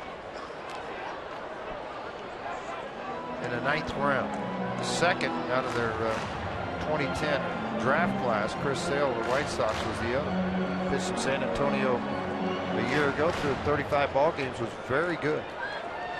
They just got good news. Casey Kelly, who's their #1 prospect, he came from the Red Sox, a right-handed pitcher, was having elbow soreness, and they did an MRI on him. Of course, anytime you get that MRI on the elbow, you fear ligament damage. As Fowler strikes out, that'll bring up Cargo.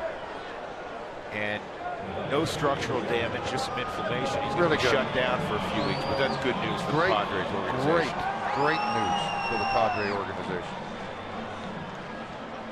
Originally drafted in the 1st round by the Boston Red Sox. Came over here in the Gonzalez trade. Cargo 0 for 2 and a walk. Came around on the Kadire home run last inning.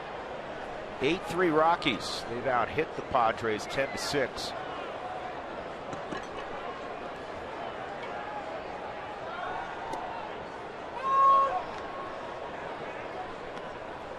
Called a strike on the outside corner. It looked like it was away, and it was according to the Ford strike zone. Manny Gonzalez, the home plate umpire, we've seen a lot of looks, a lot of stares. 10th year for him to be umpiring, and he's gone to every single level imaginable. last year in the International League after being at AA for a couple of years. He's had 2 years actually in the International League.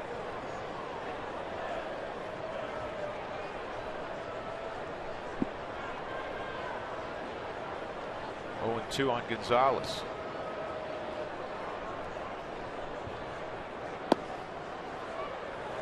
It's a drop down slider.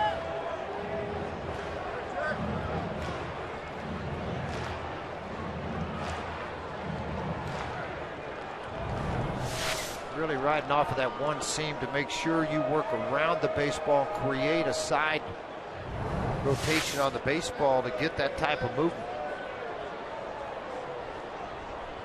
And he got him on a slider. In the inning, the Rockies get another run. Chris Nelson began the inning with a double. Nicasio brings him home.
Colorado Rockies baseball on Root Sports is brought to you by Ram Trucks, Guts Glory Ram. By the Courtyard by Marriott, Western Elegance in the cultural heart of the city. By Hyundai, before new Hyundai owners even stepped off the lot, we asked them to tell us about the cars they just bought. You said it, we heard it in the booth.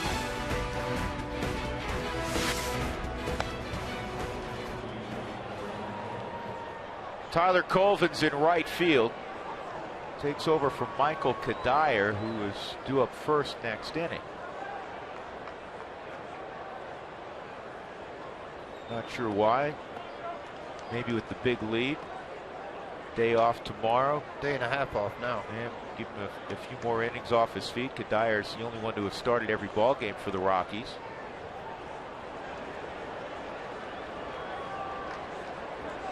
Nicasio in the 7th inning to face Yonder. Gotten him twice. Strikeout, fly ball, left field.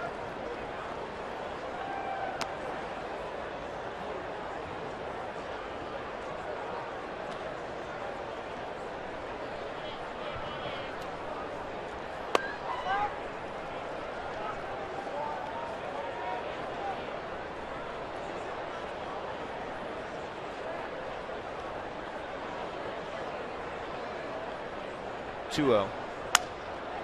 Broke his bat, popped him up. Scudero waiting.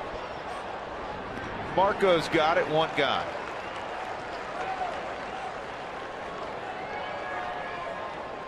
Let's check in with Mark Stout. Mark? One thing to maybe think about with Kadire out, you remember before he hit the home run, he hit the 2 foul balls right off his left foot. So that could be another thing that they want to be at least proactive about in a precautionary way. You know what? That's a very reasonable thought. With again a little more curious with Michael due up first next inning. Had he just hit, it's a pretty sizable lead. Get him off his feet for a couple innings, you could see that, but you may be onto something, Mark. We'll find out and pass it along hopefully in the Toyota postgame show, if not before.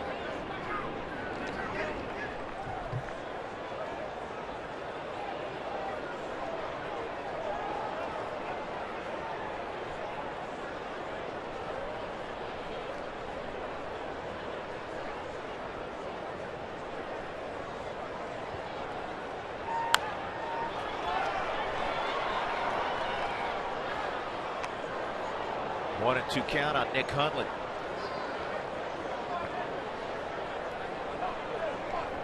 Always liked Hundley as a receiver, George. Solid behind the plate. Got some pop in his bat. He's a good athlete. Very good athlete. There's the 1-2 on Nick. 96 dialed up there by Nicasio. He's touched 97 on a few occasions tonight. How about Carlos Beltran, George? Cardinals all over the Reds, 8-1 in the 7th inning. Beltran's hit his 5th. He started to show that he was very healthy at the end of the year last year with the Giants when they traded for him. Swung the bat well there off season. And a lot of people said this might be one of the better free agent signs for the length of time and maybe the production you're going to get out of it. Was Beltran, and then you put him in that lineup with Holiday and Berkman and Freese. That's 4 pretty good bats in a row. Only 1 for 5 3 punch outs against Nicasio. 8 ground ball outs, 5 fly ball outs, 5 strikeouts, 1 caught stealing so far. Ismael Rogers starting to get loose in the Rockies bullpen. Here's another 1-2. And this is well hit to right field. And it is off the top of the wall. Colvin's throw to second is going to hold him there to play at first. Safe. Well done by Colvin. Nick Hundley, who runs pretty well for a catcher, was halfway to second. He said, whoa. I'm making a U-turn. Well, I think when he thought he hit it coming out of the box, I think he's thinking, well, maybe I got myself a home run here. It wasn't far from it. It hit up on that auxiliary scoreboard and then ricocheted right back perfectly to Tyler Colvin. And then look at this throw coming off the wall. Talk about right on the money, right to the cutoff, and then just had to let that go. And they came up, shortened it up. And you know why? That was a smart play by Scudero. He looked at the runner coming around, and he made that decision. I'm going to go get the ball in a hurry because he's stopping. I'm going to get him back at first. They made that, and it was just not there. But Nicasio deserves the applause from this crowd as they start to come to their feet. As Ismael Rogers is going to come into this game. Juan Nicasio getting what he deserves, a standing ovation. Absolutely. 99 pitches, 6 1/3. Fine innings from Juan Nicasio.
Allen Hill, and Nicasio was brilliant tonight, 6 1/3 innings, so make that 19 1/3 now in his career versus the San Diego Padres. Just 6 earned runs given up in 19 1/3. More impressive, 24 strikeouts and just 3 walks against the San Diego Padres, and he's going to hand it over to his teammate Ismael Rogers, who has just been outstanding. The other day he came in at a tough spot, 2 good curveballs for strikeouts. He struck out 6 5 2/3 innings. He's only given up 5 hits All 3 runners he has inherited have not scored. A little bit more on Juan Nicasio, George. With a win, he has a chance to improve to 5-1 at Coors Field. This is just his 16th big league start tonight, and the nerves got him in his initial return to Coors Field. He walked 5. That's an aberration. Tonight, he didn't walk a soul.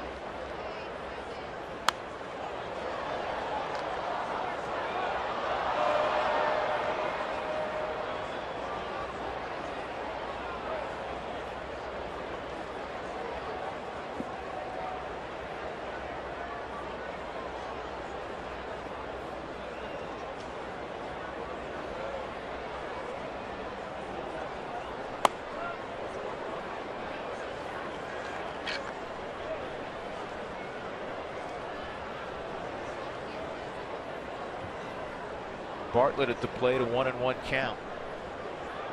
Esmiel has, George, what I call easy heat. Yeah, and it's, you know what, the stuff is there.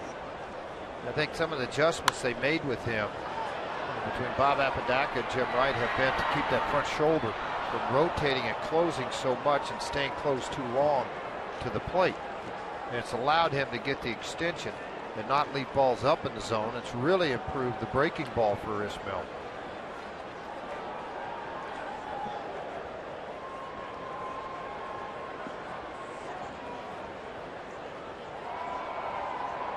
One and 2 on Bartlett. Hundley at first, 8-3 Colorado. Top of 7. See ya later. 97-mile-an-hour fastball. 2 gone, and that'll bring up Orlando Hudson. Tonight's delivery of the game brought to you by Jimmy John's, America's favorite sandwich delivery. Guys, visit jimmyjohns.com to find a location near you. How about the work of Juan Nicasio tonight? He always has a good fastball, but the slider was good tonight. Threw a number of very fine changeups as well. 5 strikeouts, no walks, 6 1/3. Swinging strike on Orlando Hudson.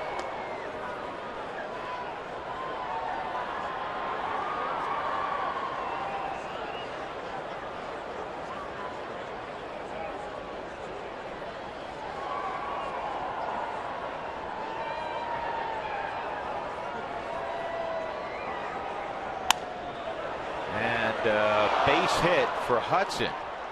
Hundley's going to go 1st to 3rd, just out of the reach of Johnny Herrera. So softly hit, it allowed him to go 1st to 3rd.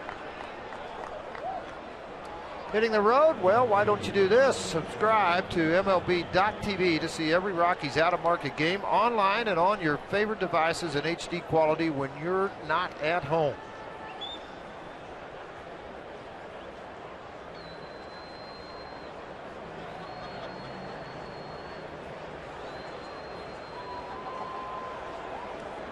Yeah, I was talking to Bob Scanlon, who works on the radio side, former big league pitcher for a number of teams, and he was asking me about Nicasio, and I said, this is a guy that really is determined to be great. And he said, I've heard that from a couple different people. Well, the thing about Nicasio, he signed late. 20 years old when he signed, didn't start playing baseball until he was 18. So you look now at how far he's come in a very short time. 1-0 on Jeremy Hermida. First at bat for Hermida. Came in a double switch. That's low, 2-0.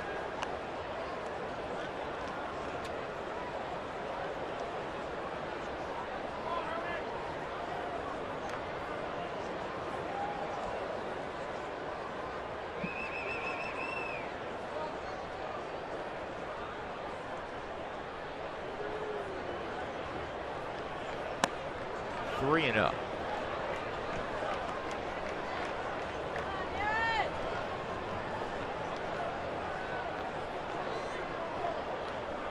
Gonzalez, the home plate umpire, may have missed that second pitch. That was in the bottom of the 4th strike zone.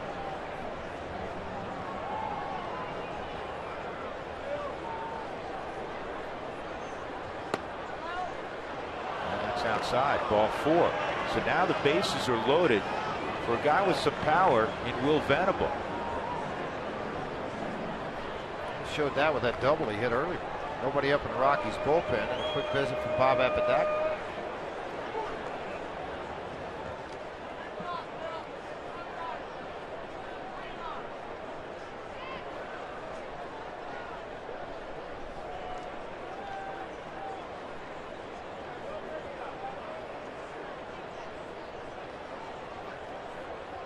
Checking some of the out-of-town scores. Rangers, George improved to 10-2. They won at Fenway tonight, 6-3. Napoli hit his 4th home run for the Rangers. Euclid hit his first for the Red Sox. I'm sure Bobby Valentine was the first guy to greet him when he trotted around the bases. I'm sure. He's not going to win the mayor's election coming up. I can tell you right now. He might not get many votes in the Red Sox clubhouse right now. Of course, Euclid was 0 for 4 with 4 punch-outs yesterday, the Golden Sombrero. Will Venable, bases loaded. 4 for 11 this year with the bases loaded. Swing and a miss on the first pitch fastball at 97 in a very good location.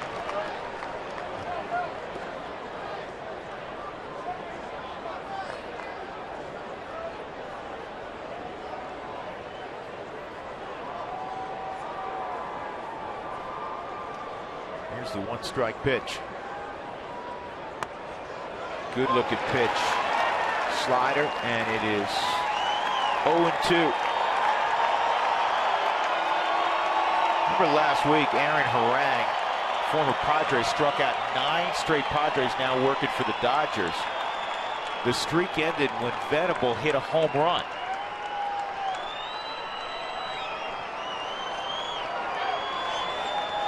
Got pop. You got to be careful, but you're ahead 0-2. Make your pitch. He did, but the ball kicks away. This is going to be a big problem. Everybody's safe. It's 8-4. Well, Rogers made too dirty a pitch. And now the tying run comes up in Chris DeNorfia. Let's listen in to Bob Apodaca on this visit to the mound. Just stay away. Come on. We got a long way to go here. Let's just don't stay away. But if we do, we got to be at the bottom. Okay? We can go in at the hands once we get ahead or higher. Definitely your curveball that's not a strike, he'll chase with 2 strikes. All right? But first things first, he will be swinging first pitch, so be ready. Quality pitch, first pitch. He followed the advice of Bob Apodaca. He just threw a nasty hook. He came back with 1 here at strike 1 on DeNorfia. He did everything right. It was just, it was tough to handle for the catcher Rosario. He followed the game plan. Now a tough hitter in DeNorfia. Pop foul out of play. Back in that position. Let's take a look at this curveball and see where it was. With the runner at third, bases loaded. I mean, this thing's so nasty, it's going to spin off. I'm not sure where it hit because we didn't get a look till right now. So, I mean, Rosario did everything he's supposed to do as a catcher. He's going to drop to both knees. He's got the center part covered, and that ball just ricocheted to the right. With its tight spin, it just jumped right. Good look at it on the Mike Shaw Subaru Supermo. Fastball, ground ball to Johnny Herrera. Johnny waits for Todd Help. And Rogers has DeNorfia. Juan Nicasio on the plus side. Middle of 7-8-4.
Time for the Coors Light freeze cam.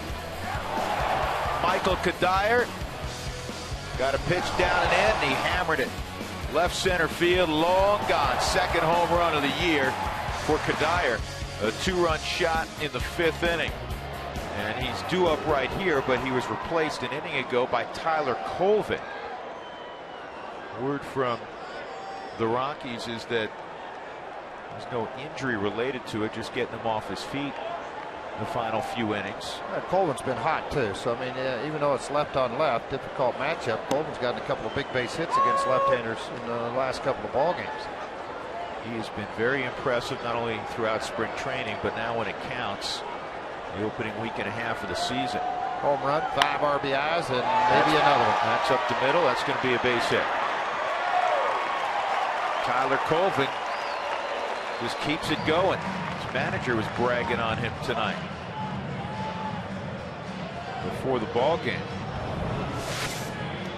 I was trying to see if Spence maybe grab that thing with the bare hand. He sure did. Got it right with the bare hand. That knocked it down. Otherwise, that gets way into the outfield.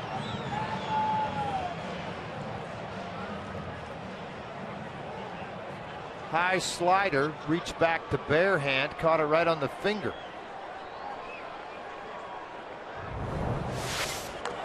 Your instincts take over, but managers, pitching coaches, trainers hate to see a pitcher do that. You just risk injury. 1 strike pitch, or excuse me, 1 strike count on Helt. Tried to walk, a double, and a strikeout. Caught looking on a pitch he thought was out of the zone. Leadoff single for Colvin. Bottom of 7. Rockies up 8-4. 0-2.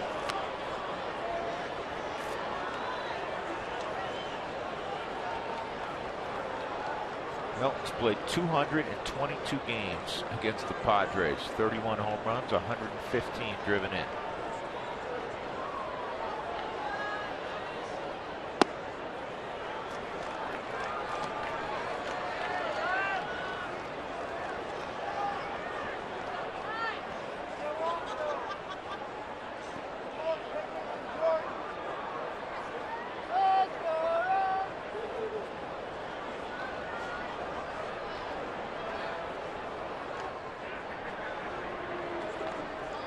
Well, now we have a fresh report from the Rockies clubhouse.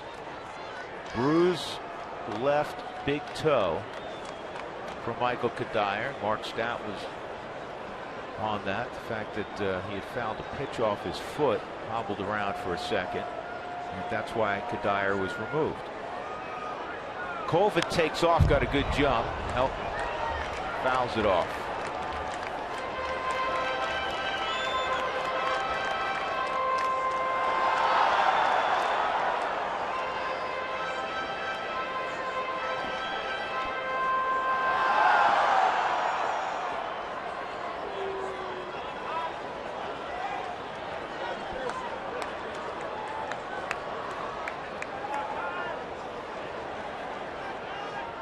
Outside on Todd. 2-2.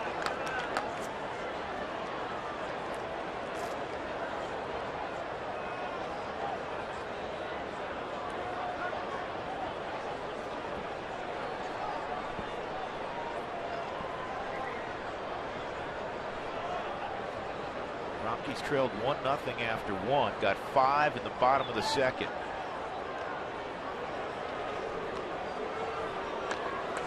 Stretched their lead to 7-1 after 5 innings.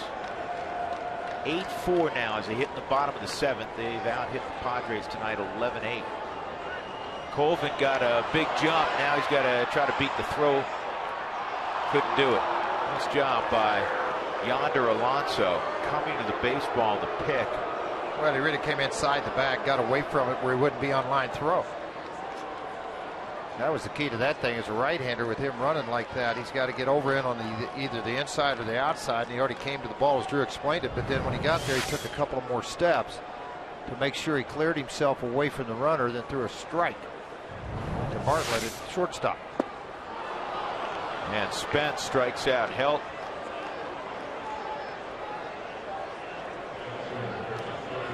Third strikeout for Spence since he came on board. Willeen Rosario coming up. Let's go back earlier. Michael Kadire. Watch the foul ball. He has the protection on the lower shin and ankle area, but it got the toe. He hobbled around for a moment, George, then he got back in the box, fouled another pitch off his foot, and then the next pitch he hit about 420 feet. Well, he didn't want to run him. Yeah, it just didn't feel right. he wanted to soft jog it. This is the very next pitch.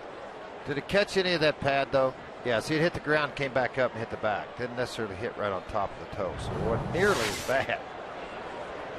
1-0 on Rosario, 2-0 on Willeen. Willeen, another nice ball game. 2 RBIs yesterday, 2 for 3 tonight, single and a double. Then the next pitch. I'm getting my foot out of the way. Way out of the way, 420 feet away.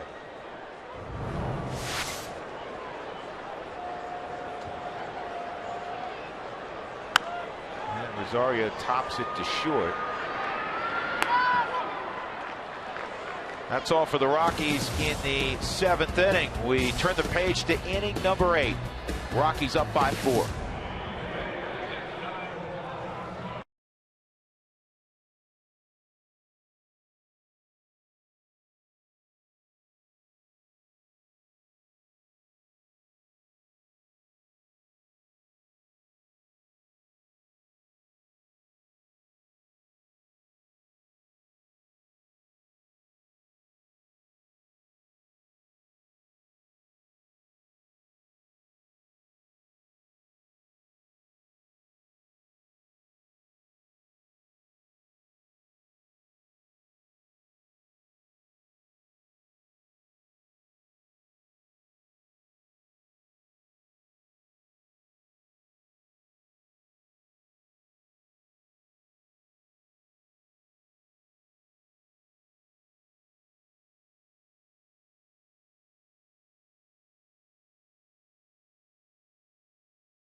To 4, Drew Goodman, George Frazier, and Mark Stout. 8th inning, Jamie Moyer yesterday making history. Not only career win number 268, but the oldest pitcher ever to win a big league game. And he talked earlier about the parallels between this game and the game we call life. I've learned a lot of life lessons through this game of baseball. And I've learned a lot of lessons in life that have helped me in life and that have helped me in baseball. And, my wife really puts it well. She tries to tell our kids that, take today for what it is and make today that day. You can't look at yesterday because you can't get yesterday back. And you can't look at tomorrow because you don't know what tomorrow's going to bring. There may not be a tomorrow. So take the day for what it is, make the most of the day, and try to make a difference in somebody else's world. Well put by a guy who is a deep thinker. And, he has the wisdom of a few extra years than most of his brethren in the clubhouse. Well, think about this. He's influencing 8 kids a day in his own household. Yes. That's a great point, George. Chase Headley with a 1-2 count. He's worn out the Rockies last year plus. And is like an awful lot of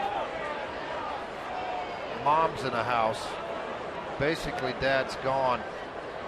In the baseball world, as they get a little older and get into school, they may be gone half the time. And that's where I think a lot of it falls on our brides or the mothers of these children to raise them the right way. One thing about it, in our jobs that Drew and I are in, and we're gone a lot. The important thing I found a long time ago, not to get too philosophical and all that kind of stuff here, but there can't be two different ideas on doing it. There's got to be one leading that group of pack at the house. Ground ball to short. Studero gets Headley. Finally, Headley a home run, a single, and a 2-run home run.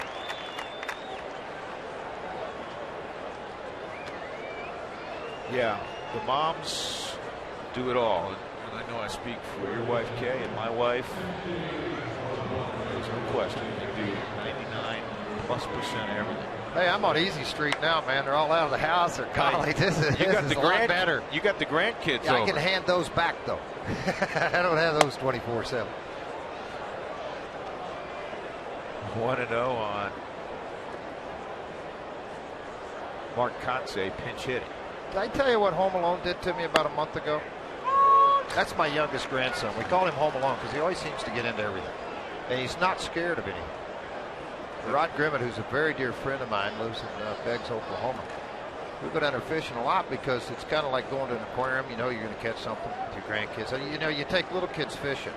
If you don't catch fish, you're going to be there about 5 minutes because they get really bored. So he's on one end of the dock over here. I'm on this side with the 7-year-old baiting the hook. He casts and steps right into the water. Now I'm thinking, okay, you know, I'm 57 years old. I could have won a high hurdle. I jumped over the boat to the other side, looked down, snatched him out of the water. To give you an idea what my grandson's kind of like, after I got him in the truck, I took all the clothes off, got him wrapped up in a blanket. I said, "You okay?" "I got this. I'm fine." I said, "You're fine. My heart's coming out of my chest, and you're fine." Grandkids are wonderful, though. I have a blast with it. Popo. Popo, that's what I am. KK and Popo. Outside, 2-2 on Kotsay.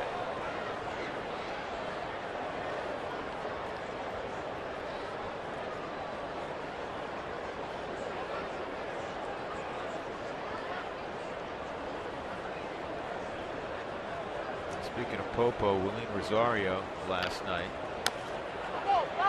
Jamie Moyer went to him and he said, "Hey, listen, some of these guys, I don't have my own book on. I've watched video on them, but some of these young hitters," he said, "you may know."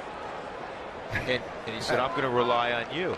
And William Rosario looked at him and said, "Poppy," he said, "you follow me." They followed him very good, very, very well. I can't wait to see him go out there again. I told him today, you know, I saw your first one. Congratulations on the one last night. I hope you got about 12, 13 more in you. Just outside, 3-2. You know, the neat part about this is how much he still enjoys the game. That's why he's here. It's not, you know, he loves the game of baseball. It was not to set a record.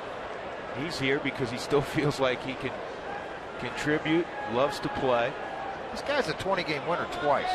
Brothers at Belial, both guys are up down in the Rockies bullpen right now. Herrera retired. Kotsay on the ground ball. Good pitch. You know, it's funny. Last night, two veteran guys, and one of them's hitting over 500 against him. Kotsay and Moyer. The first time it's off the end of the bat, Moyer's like, "Really? Come on, dude. Can you do anything but hit little flares and get base hits off of me?" Well, then this was the next one. Off the end of the bat roller. Moyer. I mean, you're talking about two veteran guys just having fun. Kotsay's like, "Should I laugh? Should I talk? What should I do here?" You know, come on. You know, they do a little working out together because they live near each other in California in the off season. And I asked Jamie, I said, "All right, what did you say to Kotsay?" And he said, "We know it's been a running joke. He's hit. He knew exactly what he was. 19 of 31 coming in against him." And he said, "Are you going to claim me on your tax return?"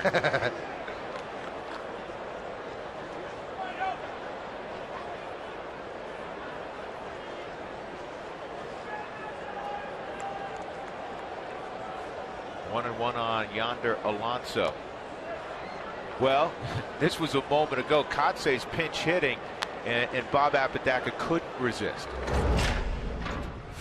Moyer, get ready for him. Moyer, you ready?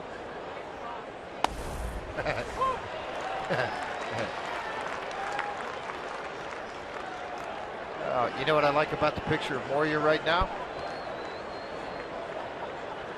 Tell you what I like about this picture. I'm getting ready to show you here right after this pitch, folks. After the strikeout. Let's hope that's where we go. He did, yeah. And what I really like about what I see in the dugout with Moyer after that strikeout is that Drew Pomeranz sitting right next to him, soaking up some knowledge about that next start coming up, the two lefties.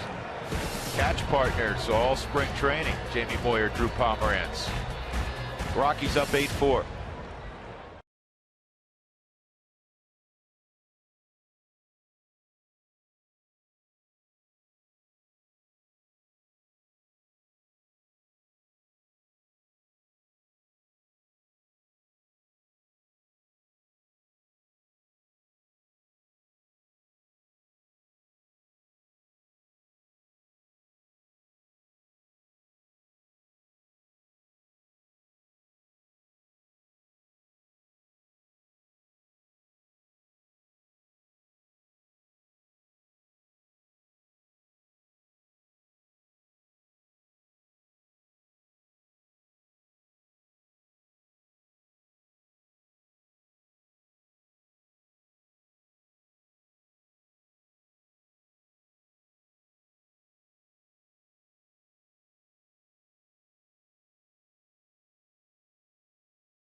(8-4) Colorado as we go to the bottom of the 8th inning. Chris Nelson will lead it off against Micah Owings.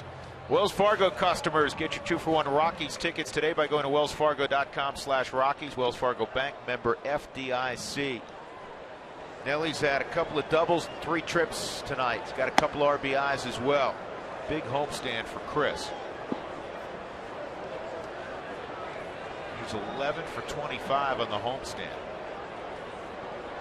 Owings worked an inning against the Rockies on the opening night of this series, an inning and 2 strikeouts.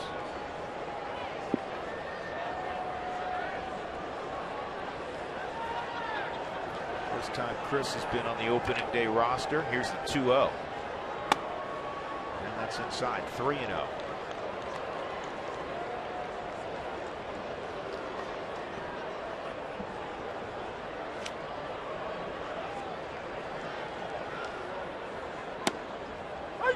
George, the Rockies may have found a comfortable spot for Esmil Rogers. Well, he did a really, really good job coming in, hitting at 2/3. You look back at what he did throwing in this baseball game. Started it off with a strikeout, and he had the wild pitch strikeout, which would have ended the inning. Then he got the ground ball, then a 1-2-3-8 for him. Pretty nice. Here comes Big Papi Jr. Johnny Herrera. Opposite field 2-run home run in the second for Johnny. Ground ball to third and a fly ball to right. He may just go Mickey Mantle on us, George, and hit one for both sides, huh? Okay. Why not?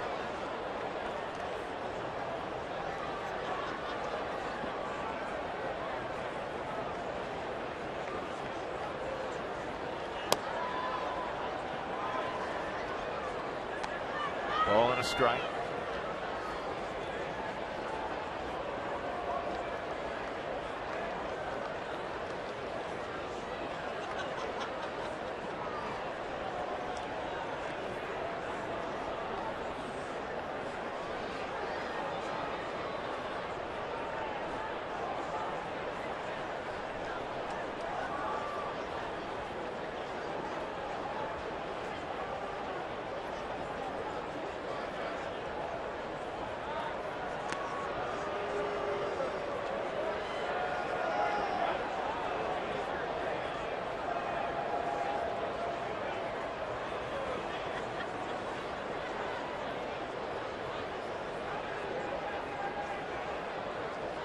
There goes Nelson. Straight steal. Throw is on the money.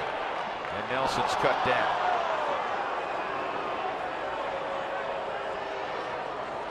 Everything had to work perfectly there, and it does.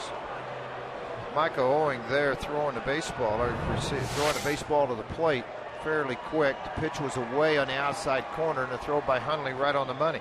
He's now thrown out 6 of 13 would-be base stealers. 3-1.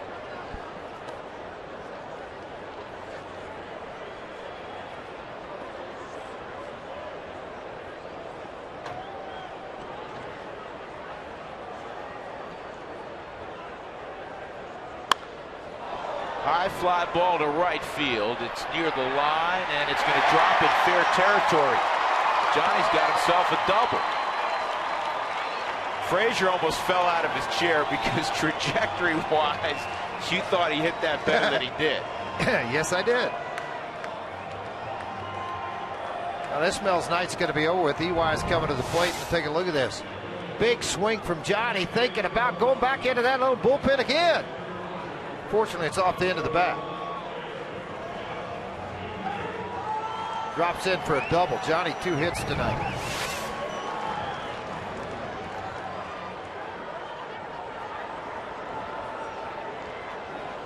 So Eric Young Jr. will pinch hit. Herrera at second. I'm going to tell you what, Alonso's playing so deep at first. He just takes that thing over the first baseline. They got no shot.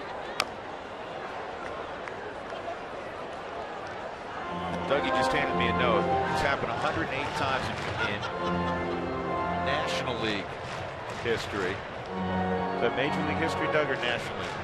National League history that a guy's homered from both sides of the plate in the same game. Only 2 Rockies have done it. Aaron Miles and Dexter Fowler.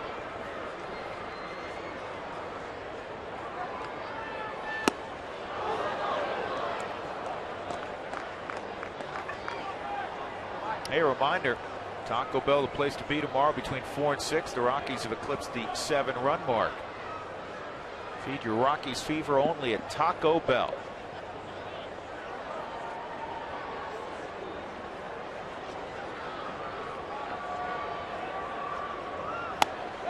And EY went around. 2 outs, and that'll bring up Scudero. Time for the Home Depot, doing more on defense. Home Depot, more saving, more doing. Juan Nicasio picks off Will Venable. Well, runs him into Scudero and goes as a caught stealing. And Bob Apodaca is commenting on that. See, holding and holding and holding. He started leaning on you.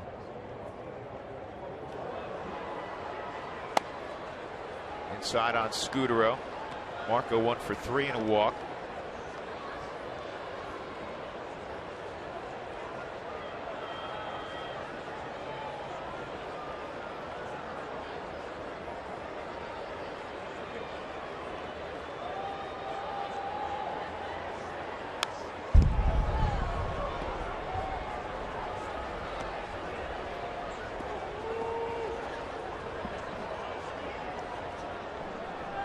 Edmer Escalona, who just came up yesterday. Tyler Chatwood sent to AAA. And of course, 34 is Matt Belisle.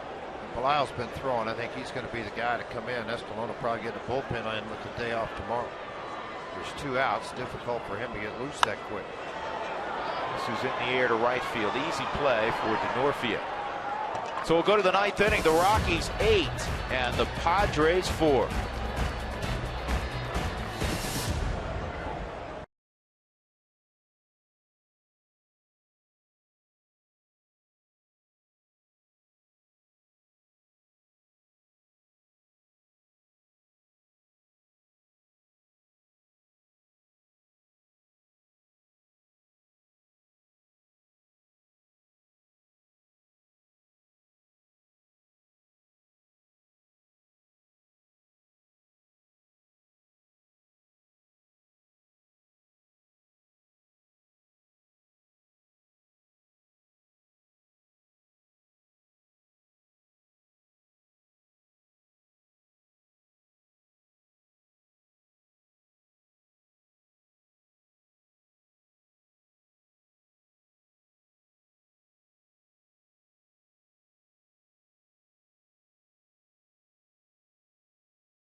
Coors Field, located at 20th and Blake. Rockies leading 8-4, looking for 3 more outs. And then afterward, we'll visit with Jenny Kavner on the Toyota postgame show. Hi, Jenny. Hi, Drew. Coming up on the Toyota postgame show, how about the man in line for a win tonight with an incredible story of comeback? And if Juan Nicasio adds that first win for the season tonight, it can only add to the story. His teammates, though, deserve some extra credit. That's because the Rockies' offense has had 9 of their 12 hits for extra bases. We have plenty of offense to break down tonight coming up on the Toyota postgame show. But for now, Drew and George, take us home. Sounds like a good plan. Jenny, thank you. 5th appearance for Matt Belisle. The opposition hitting a whopping .063 against Matty. Couple of strikeouts, no walks. That's the key to Belisle. Betancourt backside of the bullpen along with Rex Brothers. First batter efficiency outstanding at 75%. Belisle just pounds that strike zone.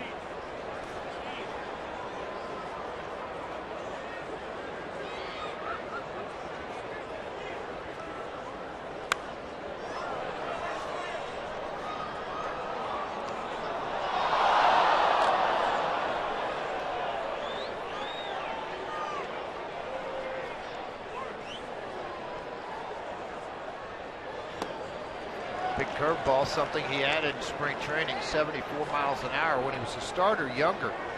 In his younger days, he utilized that curveball, but he also has that hard slider to go along with it. Big velocity difference, so between the 2 pitches. Here comes the slider. 0-2 fouled off. Rockies up 8-4. Marco Scooter has played shortstop tonight. Troy Tulowitzki being given the day off. There's Troy. And Michael Kadire, so it looks like Michael's all right with that toe injury. We showed him a moment ago. Also in the dugout, Troy was admitting before the ball game that some of these errors have gone from physical errors to mental errors. It's gotten in his head. 6 errors last year and almost 700 chances. 6 errors already this year and 63 chances. And he said, I know all I have to do is look around baseball, and been a lot of good players to hit defensive slumps. This is right at Johnny Herrera. He'll throw at Hunley. And sometimes, not that you want to see your brethren not do well, but it helps you understand the difficulties of the game. Michael Kadire was telling me that his first year in the minor leagues, George, he was drafted as a shortstop. A lot of guys are. He made 61 errors in A-ball. Oh boy. Pitcher still loved him. Don't hit it to the left side. Yeah, they moved him the next year to third base. Ultimately became an outfielder, but he's played a lot of games in the infield in his career, a lot of second base, at first base. And the point is, the guys, and you know this well, George, having played for almost a decade in the big leagues, if you don't have mental toughness, because you're going to be challenged, you're going to have days you don't want it hit to you. Well, not just it's big not a good leagues. feeling. Hey, just not the big leagues. It's a little bit everywhere you go around baseball. Starting, I mean, in a little league deal all the way to the top. Get to high school, you feel that pressure. You know, in an interview you're going to see with Rockies Weekly, you know, Matt Belisle and Rex Brothers, we all talked about it in that breakfast at Sam's that morning. What's the hardest thing about your job? And all 3 of us came to the same conclusion. Good hook there. See you later. Facing 24 teammates when you fail to do your job. Whether it's in the bullpen, whether it's catching the ball at shortstop or getting a base hit with men on base, facing your 24 teammates knowing you let them down. That's the hardest thing about the job playing baseball at the big league level. He will bounce back. He has before. The best talents in the game. And this should do it. Ground ball to short. And Hudson's thrown out by Scudero. And that's a very fine baseball game for the Rockies. Cleanly played. Well pitched for almost 7 innings by Juan Nicasio. He gets his first win of the year. He goes 6 1/3. And then good relief from Esmil Rogers. The final 3 outs recorded by Matt Belisle. Kadire a 2-run home run. Johnny Herrera 2-run home run. fine all-around performance as the Rockies take 2 of 3 from the Padres. They'll have a nice day off tomorrow, and they'll head to Milwaukee, a 500 club, at 6-2.